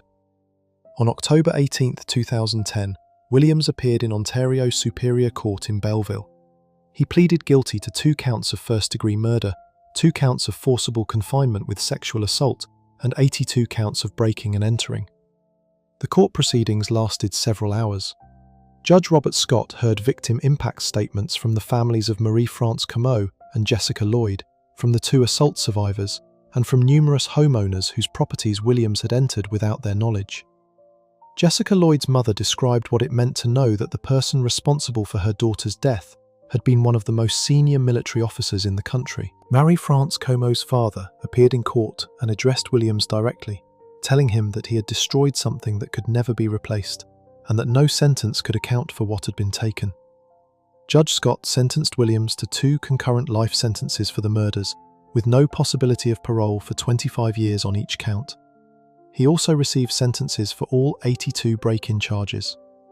Shortly after sentencing, the Canadian Forces stripped Williams of his rank, his medals, and his commission. His uniform was destroyed. His name was removed from official records wherever possible. His 2 military aircraft were later repainted and redesignated to remove any association with him. Williams is currently imprisoned at Port Cartier Institution in Quebec, a maximum security facility.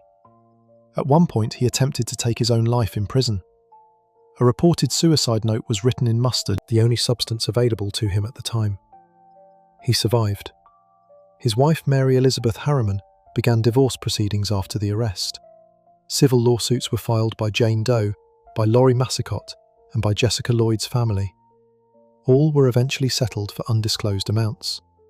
Massicott's lawsuit named not only Williams and Harriman, but also the Ontario Provincial Police, whom she accused of failing to warn Tweed residents that a dangerous offender was operating in the area, despite having early evidence of his crimes. The OPP settled that lawsuit out of court in 2015. The 82 families whose homes Williams entered without their knowledge have never received the kind of public acknowledgement that the murder victims' families received. Many of them did not know, until his arrest and the subsequent court proceedings, that the man who had been in their homes, on their beds, wearing their clothing and photographing himself doing it, was the commanding officer of CFB Trenton. What made Williams identifiable in the end was the same thing that defined his offending from the beginning. He went back. He went back to the same homes, left tracks in the snow outside Jessica Lloyd's house, drove the same vehicle through a check stop that investigators had specifically set up to find that vehicle. The organisational precision that made him effective at concealment was the same quality that made his evidence trail coherent and complete once investigators knew where to look. __quote_5__. The next case is Ian Brady, one half of the pair responsible for the Moors murders in England in the 1960s, a man who returned to the burial sites of his victims not to relive the crimes, but because police asked him to, and who spent years leading investigators across one of the most desolate landscapes in Britain in a search that remains unfinished to this day. Ian Brady, the Moors murderer who went back. Ian Brady and Myra Hindley took the lives of 5 children between July 1963 and October 1965. Their victims were 12-year-old John Kilbride, 12-year-old Keith Bennett, 10-year-old Leslie Ann Downey, 16-year-old Pauline Reed, and 17-year-old Edward Evans. 4 of the 5 were buried on Saddleworth Moor, a vast stretch of isolated moorland on the boundary between Greater Manchester and Yorkshire in northern England. Brady knew exactly where each body was.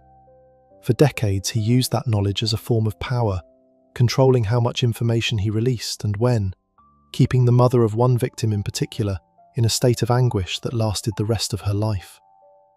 In 1987, Brady returned to Saddleworth Moor in the company of police. He walked the landscape with investigators, pointed at landmarks, and attempted to identify the location where 12-year-old Keith Bennett had been buried. The visit was photographed and documented by Greater Manchester Police. Brady did not find the spot. Keith Bennett has never been found. His mother, Winnie Johnson, spent the remaining years of her life publicly appealing to Brady to tell her where her son was buried, writing him letters, speaking to media, doing everything she could think of to reach him. He did not tell her before she died in 2012. He did not tell anyone. He took that information with him when he died in May 2017. Ian Duncan Stewart Brady was born on January 2, 1938, in Glasgow, Scotland. He was the illegitimate son of a waitress named Peggy Stewart and never knew his father. He was given up for adoption shortly after birth and raised by a couple named the Sloanes in the Gorbals area of Glasgow, one of the most impoverished neighbourhoods in Scotland at that time. Brady was described in school records as intelligent but difficult. He had several appearances before juvenile courts for housebreaking by the time he was in his early teens. At 17, he was given a 2-year probationary period following theft convictions, on the condition that he moved to Manchester to live with his birth mother, who had relocated there. He made the move in 1954. In Manchester, he found work in various manual jobs before eventually securing a position as a stock clerk at Millwoods Merchandise, a chemical supply company, in 1959. It was there that he met Myra Hindley. Hindley was 18 years old when she started at Millwoods in 1961, and Brady was 23. She was initially drawn to him and eventually fell deeply under his influence. Brady had developed an interest in Nazi ideology, the writings of the Marquis de Sade, and various other extreme philosophical positions that he used to shape Hindley's thinking over the 2 years before they committed their first crime together. On July 12, 1963, 16-year-old Pauline Reed disappeared while walking to a friend's house in Gorton, Manchester. She was the first victim. Her body was not found until 1987, when Brady led investigators to the location on Saddleworth Moor. At the time of her disappearance, her case was treated as a missing persons report. Nobody connected it to anything broader for years. On November 23, 1963, 12-year-old John Kilbride disappeared from a market in Ashton-under-Lyne. On June 16, 1964, 12-year-old Keith Bennett disappeared while walking to his grandmother's house in Longsight, Manchester. On December 26, 1964, 10-year-old Leslie Ann Downey disappeared from a fun fair in Ancoats, Manchester. Each disappearance was investigated individually. No connection was established between them during the period the crimes were being committed. On October 6, 1965, Brady and Hindley brought 17-year-old Edward Evans to their home at 16 Wardlebrook Avenue in Hattersley, a housing estate on the outskirts of Manchester. Brady attacked Evans with an axe in front of Hindley's brother-in-law David Smith, who had been invited to the house that evening. Smith was horrified. Brady and Hindley attempted to convince him to help dispose of the body, framing it as an ordinary event. Smith went along with the conversation, but went home and in the early hours of October 7, 1965, contacted police from a public telephone box. He and his wife walked to the phone box together because they were afraid to stay in their own home. Police arrived at Wardlebrook Avenue that morning and found Evans's body wrapped in a plastic sheet in an upstairs bedroom. Brady was arrested at the scene. Hindley was arrested shortly afterward. A left luggage ticket was found hidden in the spine of a prayer book at the house, leading police to Manchester Central Station, where 2 suitcases had been stored. Inside the suitcases were photographs, a tape recording, and other materials documenting what Brady and Hindley had done to their victims. The tape recording captured the voice of Leslie Ann Downey. It was played at their trial and caused people in the courtroom to weep openly. The investigation that followed the Evans discovery led police to Saddleworth Moor. Photographs found in the suitcases and at the house showed Brady and Hindley posing at various locations on the moor. Investigators recognized the landscapes in the photographs and began searching. On October 16, 1965, the body of John Kilbride was found on the moor. On October 21, 1965, the body of Leslie Ann Downey was found nearby. The bodies of Pauline Reed and Keith Bennett were not located during this initial search. Brady and Hindley were tried at Chester Assizes beginning April 19, 1966. The evidence against them was extensive. The photographs, the tape recording, David Smith's testimony, forensic evidence from the moor, and materials recovered from their home all pointed conclusively to their guilt. Both were convicted of multiple murders. Brady received 3 concurrent life sentences for the murders of John Kilbride, Leslie Ann Downey, and Edward Evans. Hindley received 2 life sentences for the murders of Leslie Ann Downey and Edward Evans, and a concurrent sentence for harbouring Brady with knowledge of the Kilbride killing. For nearly 2 decades after their conviction, the cases of Pauline Reed and Keith Bennett remained officially unresolved. Police knew Brady and Hindley were responsible, but had no confessions and no bodies. Brady, imprisoned first at Durham Prison and later at various high-security institutions, refused to discuss the 2 missing victims. Hindley, who would go on to cooperate more extensively with investigators over the years, initially remained silent as well. In 1985, Brady was certified as suffering from a mental disorder and transferred to Ashworth Hospital, a high-security psychiatric institution in Merseyside, where he remained for the rest of his life. In the same year, he wrote a private letter to Hindley, now housed at Cookham Wood Prison, in which he indicated for the first time that he was prepared to discuss the 2 missing victims. Hindley responded, and, through separate processes, both eventually confirmed to Greater Manchester Police that they had been responsible for the deaths of Pauline Reed and Keith Bennett. In 1987, Greater Manchester Police and the Home Office agreed to allow Brady and Hindley to visit Saddleworth Moor separately in secured police custody to try to identify the burial locations. The visit by Hindley took place in November 1986, though accounts of the exact dates of various visits have varied across different sources. Brady's documented visit to the moor with investigators occurred in 1987. Photographs of Brady on the moor during this visit were released publicly and became some of the most widely reproduced images associated with the case. He is shown in outdoor clothing, accompanied by officers scanning the landscape. During his time on the moor, Brady indicated various landmarks and areas. He attempted to work from memory across a landscape that had changed over more than 2 decades of weather, erosion, and vegetation growth. His efforts led investigators to focus on specific sections of the moor. On July 1, 1987, the body of Pauline Reed was found during excavations on Saddleworth Moor, in an area consistent with Brady's directions during the search. She had been buried approximately 24 years earlier.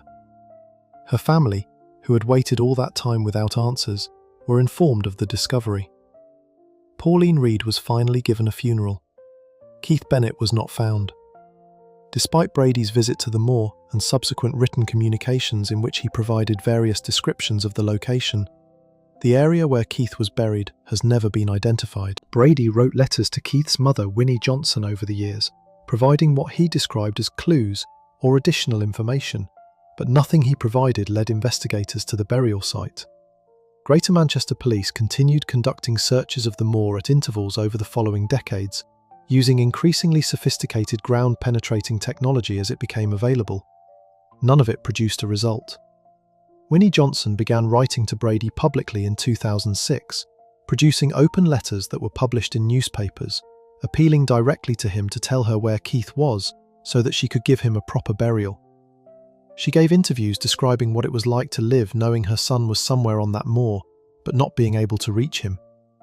She died on August 18, 2012, at the age of 78, without ever receiving an answer. Brady, still in Ashworth Hospital, was informed of her death. He made no public statement. Brady spent the final decades of his life in Ashworth Hospital, where he repeatedly attempted to starve himself. He stated publicly that he wanted to die and challenged the hospital's legal right to force-feed him to keep him alive. Several legal proceedings were brought around this issue, all of which ultimately supported the hospital's authority to continue treatment against his wishes. He remained alive through these interventions until May 15, 2017, when he died of a respiratory illness at Ashworth Hospital. He was 79 years old. He had been imprisoned for 52 years. Myra Hindley died in prison on November 15, 2002, from bronchial pneumonia, at the age of 60. She had spent the later part of her imprisonment working with various individuals and organisations to argue that she was rehabilitated and should be considered for release. Every application for parole was denied. The Home Secretary at the time of her death had declared her sentence effectively permanent. The broader public legacy of the Moors murders in Britain is significant and lasting. The case changed how missing children cases were investigated and how seriously individual disappearances were treated when no body was immediately found. It also permanently altered the cultural understanding of what a perpetrator of crimes against children could look like. Brady and Hindley appeared, to most people who encountered them before the arrests, to be an ordinary young couple. Brady's 1987 return to Saddleworth Moor produced one result. Pauline Reed was found, and her family received an answer. It produced one ongoing failure. Keith Bennett was not found. The moor is still searched periodically. As recently as the early 2020s, investigators using updated ground scanning technology conducted new searches of areas on the moor that had not been comprehensively covered in earlier efforts. No remains have been located. Winnie Johnson is buried in Manchester. Keith Bennett's location is still unknown. The case that follows involves a man who, unlike Brady, never physically returned to a burial site at all. John List fled his home in New Jersey within hours of committing his crimes, changed his identity, and spent 18 years building a new life under a false name. His story belongs in this collection because the evidence he left behind at the scene he never returned to was so thoroughly documented that it eventually reached millions of television viewers and put him in handcuffs within 10 days. John List, the man who left everything behind. John Emil List murdered 5 members of his family on November 9, 1971, inside their 19-room Victorian mansion at 431 Hillside Avenue in Westfield, New Jersey. His victims were his wife Helen, 46 years old, his mother Alma, 84 years old, his daughter Patricia, 16 years old, his son John Jr., 15 years old, and his youngest son Frederick, 13 years old. He shot each of them with 2 handguns, a 9mm Steyr semi-automatic pistol, and a .22 caliber Colt revolver that had belonged to his father. He laid the bodies of his wife and 3 children on sleeping bags in the ballroom of the house. He carried his mother down from her 3rd-floor apartment and placed her in a closet after she proved too heavy to move to the ballroom. He turned on the intercom system and set it to play organ music throughout the house. He wrote a 5-page letter to his pastor explaining what he had done and why. Then he got in his car and drove away. He was not seen again for 18 years. The bodies were not discovered until December 7, 1971, nearly a month after the killings. A drama teacher at Patricia's school contacted police after the family failed to appear and could not be reached. Officers arrived at the house and found the intercom still playing music through the empty rooms. They found the bodies. They found the letter. They found both handguns left at the scene. They found that John List had made preparations in the days before the killings to delay discovery as long as possible. He had cancelled the newspaper delivery, stopped the mail, and written to the children's schools explaining they would be away visiting an ill relative. He had withdrawn all available funds from the family bank accounts. He had even turned off the heat in the house, which investigators noted had slowed the decomposition of the bodies and was likely the reason the discovery was delayed as long as it was. The FBI found his car parked at John F. Kennedy International Airport in New York. Beyond that, John List had vanished. John Emil List was born on September 17, 1925, in Bay City, Michigan, the only child of German-American parents who raised him in a strict Lutheran household. He served in the United States Army during World War II and again during the Korean War, eventually attaining the rank of first lieutenant. After leaving the military, he pursued a career in accounting, earning a bachelor's degree in business administration and a master's degree in accounting from the University of Michigan. He met Helen Taylor in 1951, and they married that year. Helen had been married previously and had a daughter from that marriage. Together, she and John had 3 more children: Patricia, John Jr., and Frederick. By 1965, List had accepted a position as vice president and comptroller at a bank in Jersey City, New Jersey, and the family moved into Breeze Knoll, the large Victorian mansion in Westfield. The house was far beyond what his salary could comfortably support. The financial pressure was constant and worsening. In 1971, the bank closed the Jersey City branch where he worked, and List lost his job. Rather than tell his family, he continued getting dressed each morning, taking the train to the station and sitting there reading newspapers until the time he would normally come home. He maintained the fiction of employment for months, while secretly depleting the family's savings account and falling behind on the mortgage. Helen was in poor health during this period, suffering from a late-stage illness contracted from her first husband before their marriage, which was affecting her neurological function and behaviour. List described her condition in the letter to his pastor as deteriorating. He also wrote that he was concerned Patricia was moving away from the Lutheran faith, that the family's financial situation was hopeless, and that he believed he was sending his family to heaven rather than allowing them to face hardship and the shame of poverty. These were the reasons he wrote down. Whether they reflect his actual state of mind or are a post facto attempt to frame mass murder as mercy is a question that has never been fully resolved. On the morning of November 9, 1971, he walked through the house and carried out the killings methodically. Helen was shot in the kitchen while drinking her morning coffee. Alma was shot in her third-floor apartment. Patricia and Frederick were shot when they returned home from school that afternoon. John Jr. was the last. List drove to his son's soccer game, watched him play, gave him a ride home, and then shot him in the chest when they were inside the house. After leaving Westfield, List travelled by train to Michigan and then to Colorado. He settled in Denver in early 1972 and took a job as an accountant using the name Robert Peter Clark, which he borrowed from a college classmate. The real Robert Clark later confirmed he had never known List well and was unaware his name had been used.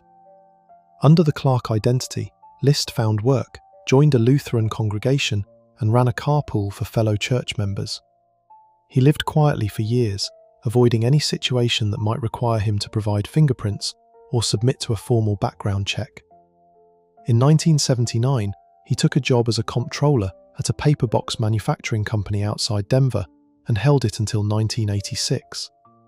In 1985, at a religious event organized by his church, he met a woman named Dolores Miller.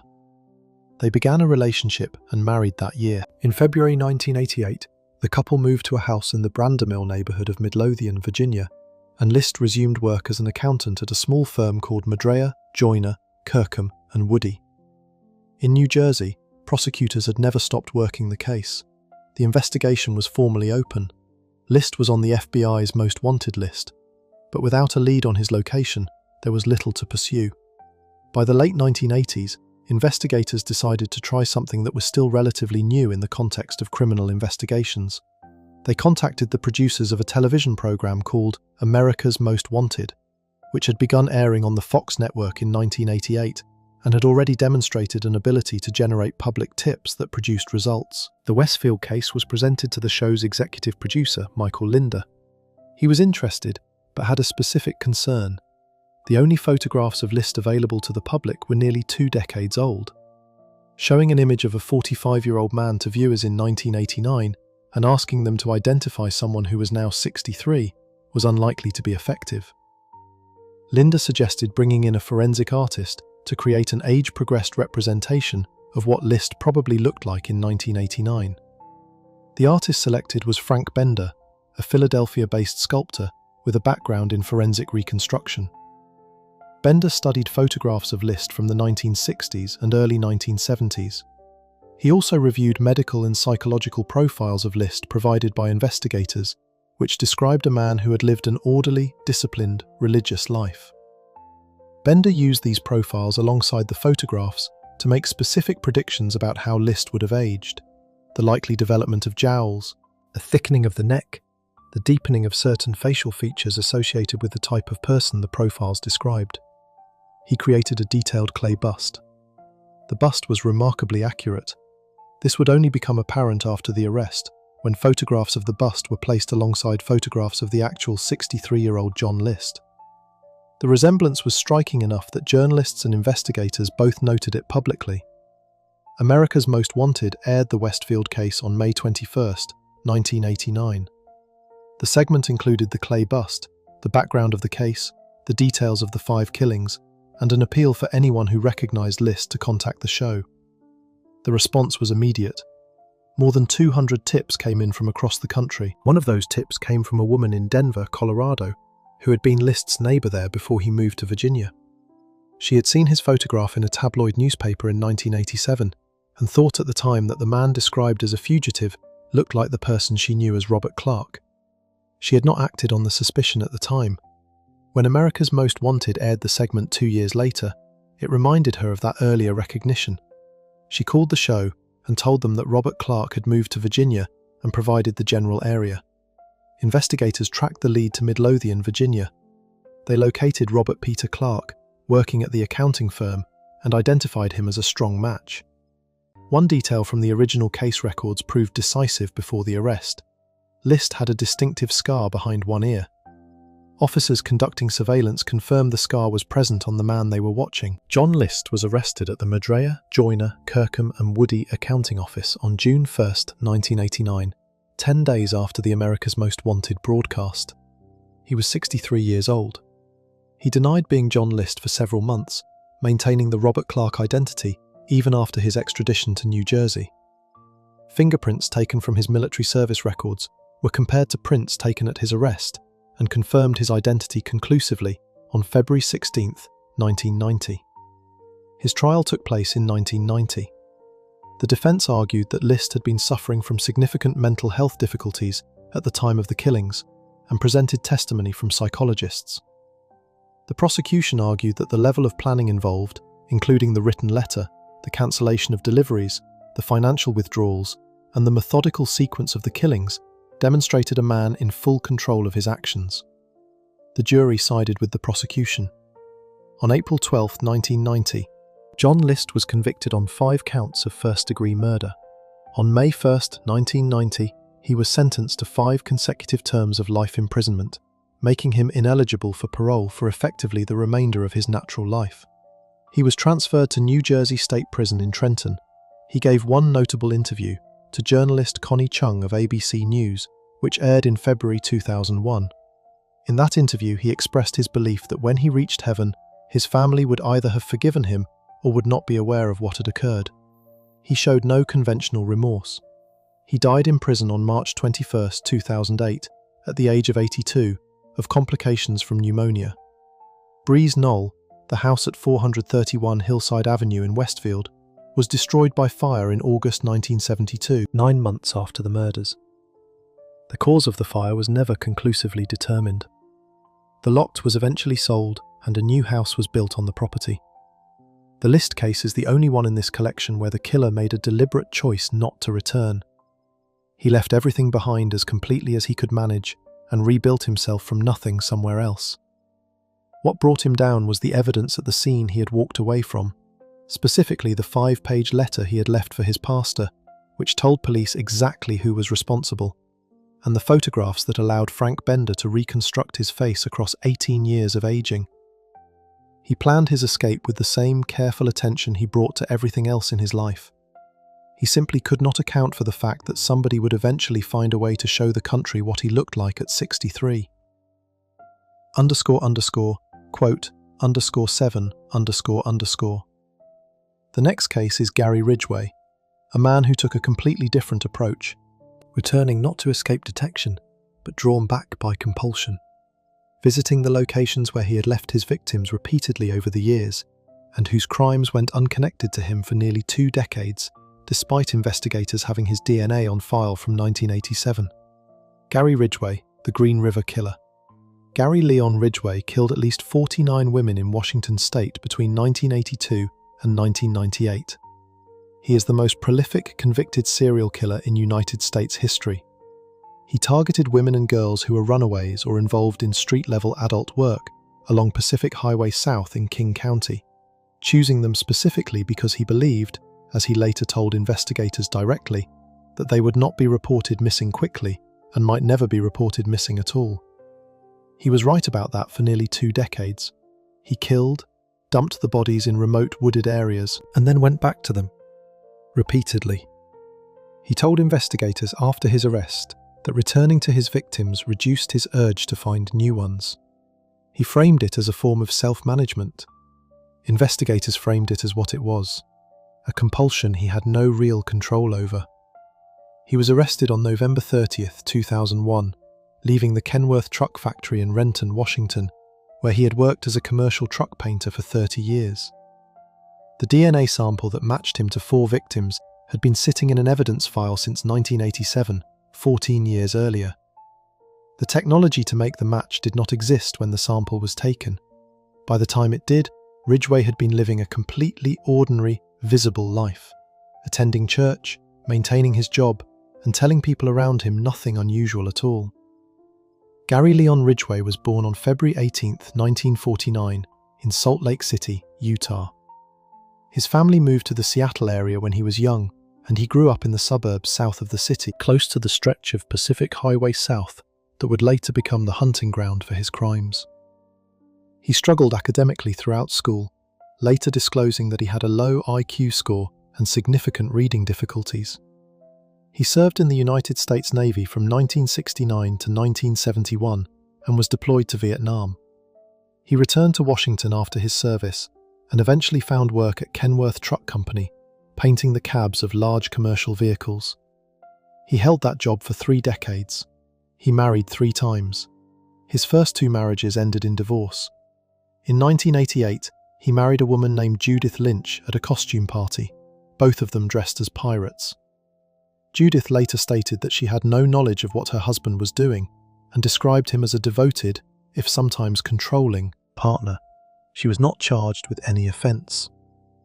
Ridgway killed his first known victim in 1982. 16-year-old Wendy Lee Cofield was reported missing after leaving her foster home in July of that year. Her body was found in the Green River in suburban Seattle 1 week later. Within a month, 4 more bodies were found in and along the same stretch of river. The King County Sheriff's Office formed the Green River Task Force to investigate. The task force would grow to include dozens of investigators and would remain active in various configurations for the next 19 years. The early years of the investigation generated hundreds of suspects and thousands of tips. Ridgway was identified as a person of interest as early as 1982, when a detective noted that he had been found with a woman in a parked car near the area where one of the victims had last been seen. A few years later, a body was found close to that same location. In 1984, Ridgway was brought in for questioning and voluntarily submitted to a polygraph examination. He passed. Investigators moved on to other leads. In 1987, as DNA technology was beginning to emerge as a forensic tool, investigators obtained a court order requiring Ridgway to provide a saliva sample.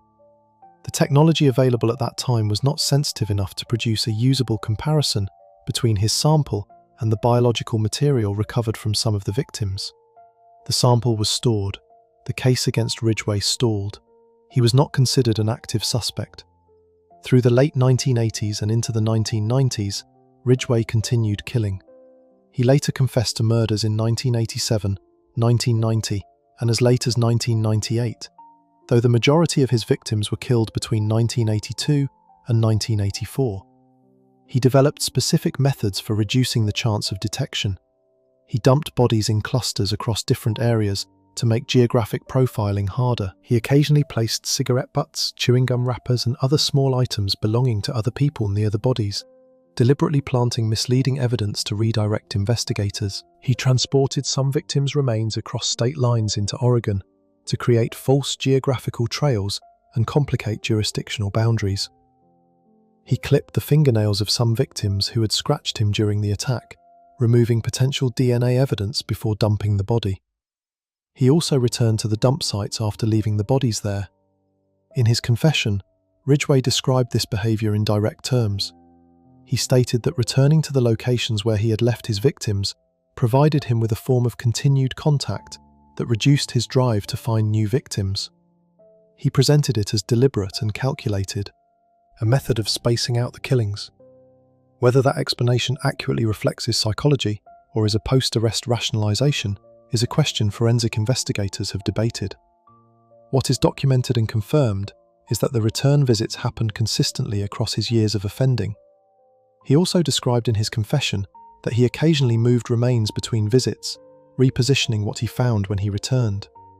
In at least one documented case, he took a victim's skull and moved it to a different location entirely. The reasons he gave for this varied across different interview sessions, and investigators treated his explanations with consistent skepticism, given his established pattern of providing self-serving accounts. By the mid-1990s, the Green River Task Force had been scaled back significantly. More than a decade of investigation had produced no arrest. The case remained open, but the resources dedicated to it had been reduced to a small team, maintaining files and pursuing the occasional new lead. Several of the original detectives had retired. Dave Reichert, who had been the first officer assigned to the case when Wendy Cofield's body was found in 1982, had risen through the ranks to become King County Sheriff, but remained connected to the investigation personally. In 2001, Sheriff Reichert convened a meeting with prosecutors and forensic specialists to review the case using the latest available DNA profiling technology. By this point, techniques had advanced far beyond what was available when Ridgway's saliva sample was collected in 1987. Investigators submitted biological material recovered from 4 victims to the laboratory for comparison against Ridgway's stored sample. The results produced a definitive match in all 4 cases. The DNA from the 1987 sample was confirmed to connect Ridgway to the murders of Marcia Chapman, Opal Mills, Cynthia Hines, and Carol Ann Christensen. On November 30, 2001, as Ridgway was finishing his shift at the Kenworth factory and walking to his vehicle in the parking lot, King County Sheriff's detectives and other law enforcement officers approached and placed him under arrest. He was 52 years old. He had been painting trucks that day, as he had on thousands of other days before it. Initially, Ridgway maintained a degree of cooperation, while also limiting what he admitted to. The scale of what investigators were dealing with became clearer as interviews progressed. Prosecutors faced a decision: pursue the death penalty on the 4 confirmed counts and risk a lengthy trial with uncertain outcome, or offer Ridgway a deal in exchange for full cooperation. The deal that was negotiated was one of the most significant plea agreements in American criminal history. Ridgway would plead guilty to all murders he had committed and cooperate fully with investigators, providing details of each killing and leading police to the locations of undiscovered remains. In exchange, prosecutors would not seek the death penalty. Ridgway accepted. Over the following 5 months, he sat with investigators for hundreds of hours of interviews. He described each killing in detail, providing information that allowed investigators to confirm additional victims and close cases that had been open for years. He led detectives to the remains of 4 victims who had never been found: Pammy Annette Avent, Marie Malvar, April Buttram, and 1 additional victim. The remains of Malvar and Buttram were recovered in September 2003. Ridgway had remembered the locations well enough to direct investigators to within a short distance of where the bodies had been left years earlier. He confessed formally to 48 murders. During the confession sessions, he told investigators at one point that he had killed so many women that he had difficulty keeping them straight and did not know most of their names. He stated that he killed most of them on the first occasion he met them. He described his reasoning for choosing his victims in terms that investigators found deeply disturbing in their lack of any visible empathy or remorse. A significant forensic detail emerged during the investigation that connected Ridgway's work life directly to the crime scenes. A trace evidence specialist named Skip Palahniuk, brought in to assist with the case after Ridgway's arrest, identified microscopic paint spheres embedded in clothing found on several of the earliest victims. The paint was a specific industrial formulation, not sold to the general public, used primarily by Kenworth Truck Company in the Seattle area during the early 1980s. Ridgway's job had involved spraying this paint on truck cabs daily. He had gone directly from work to the streets where he picked up victims on multiple occasions, still carrying trace amounts of the industrial paint on his clothing and person. The paint had transferred during the attacks. If this paint evidence had been tested in the early 1980s when it was first collected, using a technique that was available at the time, according to Palahniuk, it could have connected Ridgway to the victims years before his arrest. Palahniuk stated in interviews that the analysis he performed in 2003 could have been conducted in the 1980s with an infrared microscope. The evidence had been there, it was not tested. On December 18, 2003, Ridgway appeared before King County Superior Court Judge Richard Jones for sentencing. He was convicted on 48 counts of aggravated first-degree murder, with 48 life sentences to be served consecutively and no possibility of parole. He also received an additional 10 years for each count of evidence tampering, adding 480 years to the total. A 49th life sentence was added in 2011 after the remains of an additional victim were identified, and Ridgway pleaded guilty to that murder as well. At the sentencing hearing, family members of the victims were given the opportunity to speak directly to Ridgway. Many did. The statements described the specific, permanent damage done to families by the disappearances, by the years of not knowing, and by the eventual confirmation of what had happened. Several family members described what it was like to have waited through the 1980s and 1990s without answers, watching the investigation produce nothing, while their missing daughters and sisters and mothers remained unaccounted for. Ridgway sat through the statements without visible reaction. He read a prepared statement of his own, in which he said he was sorry for what he had done. The families in the room responded to those words in different ways. Some turned away, some stared at him. Robert Rule, whose daughter Linda Jane Rule had been killed in 1982 at the age of 16, told Ridgway that he forgave him. That statement drew significant attention because of how unexpected it was, and because Rule explained that carrying hatred for Ridgway served no purpose and would not bring his daughter back. Ridgway is currently serving his sentences at Washington State Penitentiary in Walla Walla.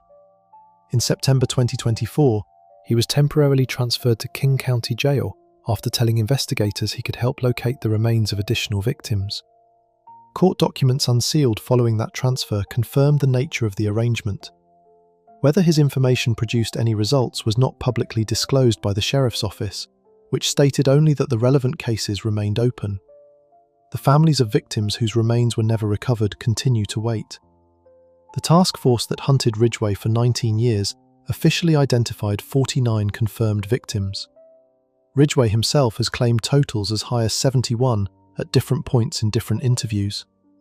The gap between what he has confirmed and what he has claimed represents an unknown number of women and girls whose fates remain officially unresolved. Before we move on, if you're enjoying this analysis, please consider subscribing. It helps the channel tremendously. The final case in this collection brings the theme of returning to the scene full circle. Jeffrey Dahmer committed his crimes inside his own apartment, a place he returned to every single day, and whose one moment of almost being caught came when police were called to that apartment, stood inside it with a victim present, and left without making an arrest. A failure that cost one young man his life and allowed Dahmer to continue for 2 more months before a surviving victim finally led officers back through the same front door. Jeffrey Dahmer, the apartment he never left. Jeffrey Dahmer killed 17 men and boys between 1978 and 1991. 12 of those 17 were killed inside apartment 213 at 924 North 25th Street in Milwaukee, Wisconsin, the one-bedroom unit he rented from 1990 until his arrest. He did not need to return to a crime scene in the conventional sense because he never left one. He lived inside it. He went to work, came home, and the evidence of what he had done was in the refrigerator, in the freezer, in a 57-gallon drum in the corner of his bedroom, and in dozens of Polaroid photographs organised in his dresser drawer. What makes his case belong in this collection is a specific event that happened on May 27, 1991, 2 months before his arrest. Police were called to the area outside his building after a 14-year-old boy was found naked and bleeding in the street. Officers went to Dahmer's apartment. They stood inside it. They spoke to Dahmer. They accepted his explanation and left. A body was in the next room while they were there. The boy was returned to Dahmer. 30 minutes after the officers left, Dahmer took his life. That apartment and the decision to go back into it on July 22, 1991, this time following a surviving victim who led officers there, is the return to the scene that ended everything. Jeffrey Lionel Dahmer was born on May 21, 1960, in Milwaukee, Wisconsin.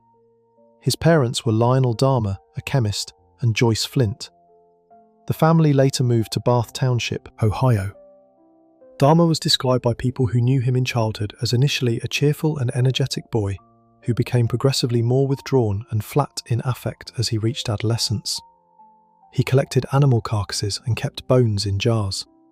He was interested in the internal structure of dead animals in a way that those around him found unsettling but did not act on.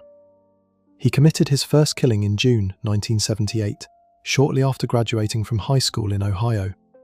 He was 18 years old. His parents had separated and the family home was largely empty. He picked up a hitchhiker named Stephen Hicks, 19 years old, and brought him home. When Hicks tried to leave, Dahmer struck him with a barbell and strangled him. He dismembered the body and buried the remains behind the house, later digging them up, crushing the bones, and scattering them in the woods behind the property. He did not kill again for 9 years. He attended Ohio State University briefly, performed poorly, and dropped out. His father enrolled him in the army in 1979. He served as a combat medic and was stationed in West Germany. He was discharged in 1981 after his alcohol use became a problem for his unit.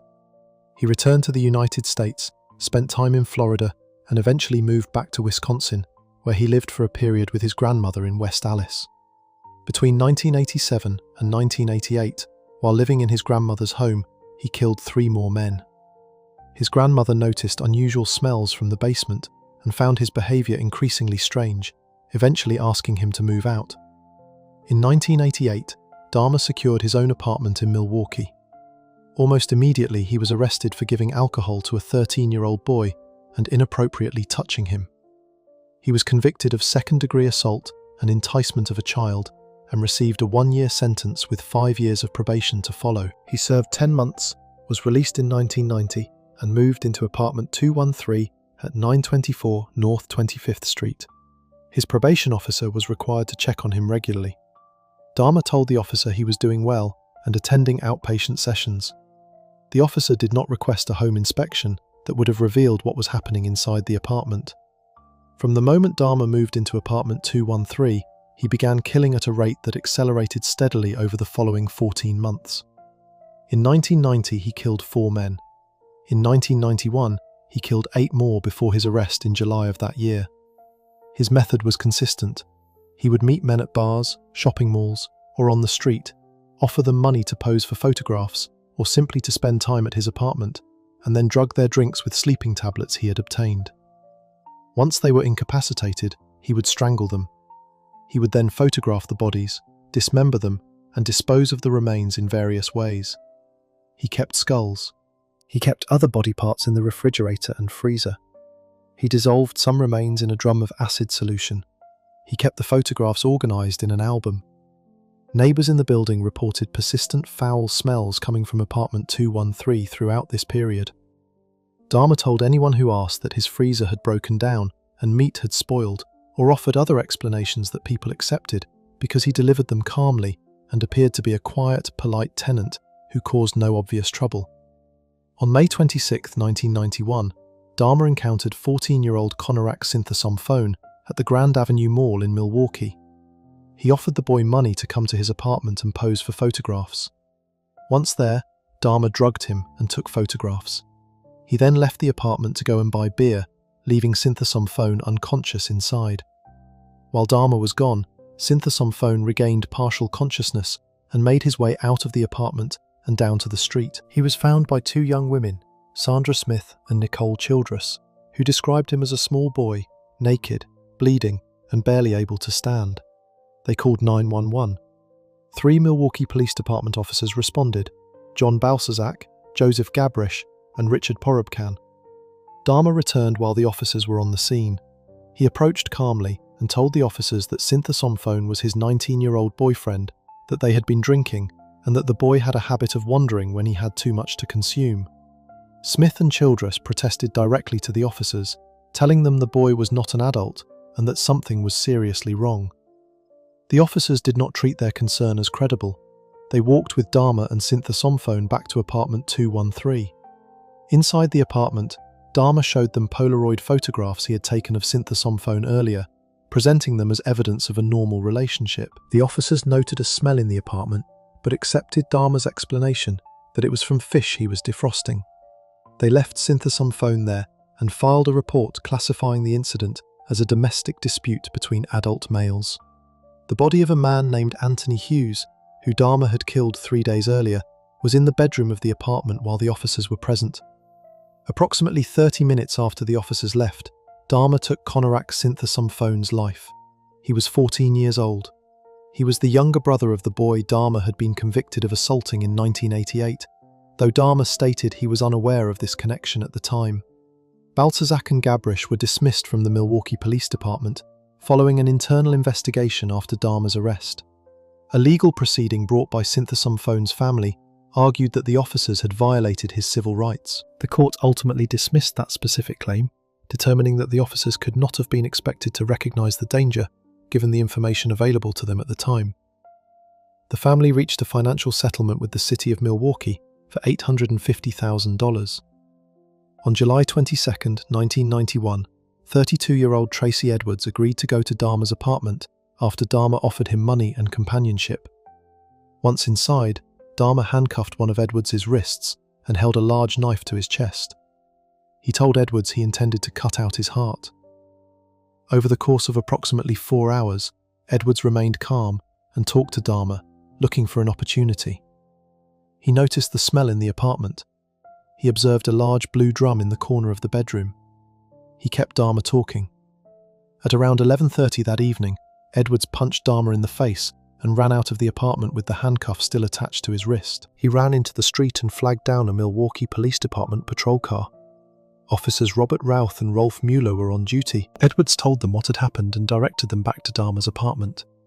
When the officers reached apartment 213, Dahmer answered the door calmly and offered to get the key for the handcuffs. One of the officers went to the bedroom to look for the key and opened a dresser drawer. Inside were Polaroid photographs of dismembered human bodies. The officer called out to his partner. Both officers moved to restrain Dahmer. He struggled briefly and was subdued. The search of apartment 213 that followed was one of the most disturbing crime scene discoveries in American law enforcement history. Investigators found 4 human heads in the refrigerator and freezer, 2 skulls on top of the computer, an entire skeleton hanging inside a filing cabinet, 2 more skulls in a box in the bedroom closet, 3 torsos dissolving in the acid-filled 57-gallon drum, and 74 Polaroid photographs documenting the dismemberment of his victims. The chief medical examiner later described the process of working through the apartment as more like dismantling someone's museum than processing a conventional crime scene. 11 victims were identified from the remains found in the apartment. An additional victim had been killed at the Ambassador Hotel in Milwaukee. 3 more had been killed at his grandmother's house in West Allis. Dahmer was taken to the Milwaukee Police Department and questioned beginning in the early hours of July 23, 1991. Over the following 2 weeks, Detective Patrick Kennedy and later Detective Dennis Murphy conducted interviews with him, totaling more than 60 hours. Dahmer cooperated extensively. He described each killing in sequential detail, explaining how he had met each victim, what he had done, and how he had disposed of the remains. His 178-page written confession covered all 17 killings. Kennedy later described Dahmer as becoming progressively more relaxed as the interviews continued, making occasional eye contact and at points smiling slightly. He was charged in Wisconsin with 15 counts of murder, covering the killings that had occurred in that state. A separate charge covered the 1978 killing of Stephen Hicks in Ohio, to which he also pleaded guilty. His trial in Wisconsin began in January 1992. The central question before the jury was not whether Dahmer had committed the killings, which he fully admitted, but whether he was legally sane at the time of the crimes. His defense team presented extensive psychiatric testimony, arguing that his behavior reflected a severe mental disorder that prevented him from conforming to the law. The prosecution countered that his methodical concealment of his crimes, his ability to maintain employment and social relationships, and his deliberate steps to avoid detection demonstrated a functioning awareness of right and wrong. The jury found him legally sane. On February 15, 1992, Dahmer was convicted on 15 counts of murder and sentenced to 15 consecutive life terms, totaling 957 years in prison. He was transferred to the Columbia Correctional Institution in Portage, Wisconsin. On November 28, 1994, he was assigned to a work detail with two other inmates, Jesse Anderson and Christopher Scarver. Scarver attacked both Dahmer and Anderson with a metal bar taken from the prison gym. Dahmer was struck in the head and pronounced dead at a local hospital later that morning. He was 34 years old. He had been in prison for a little over 2 years. The Oxford Apartments building at 924 North 25th Street was demolished in November 1992, approximately 16 months after Dahmer's arrest. Residents of the neighbourhood had requested the demolition. A vacant lot remained on the site for years.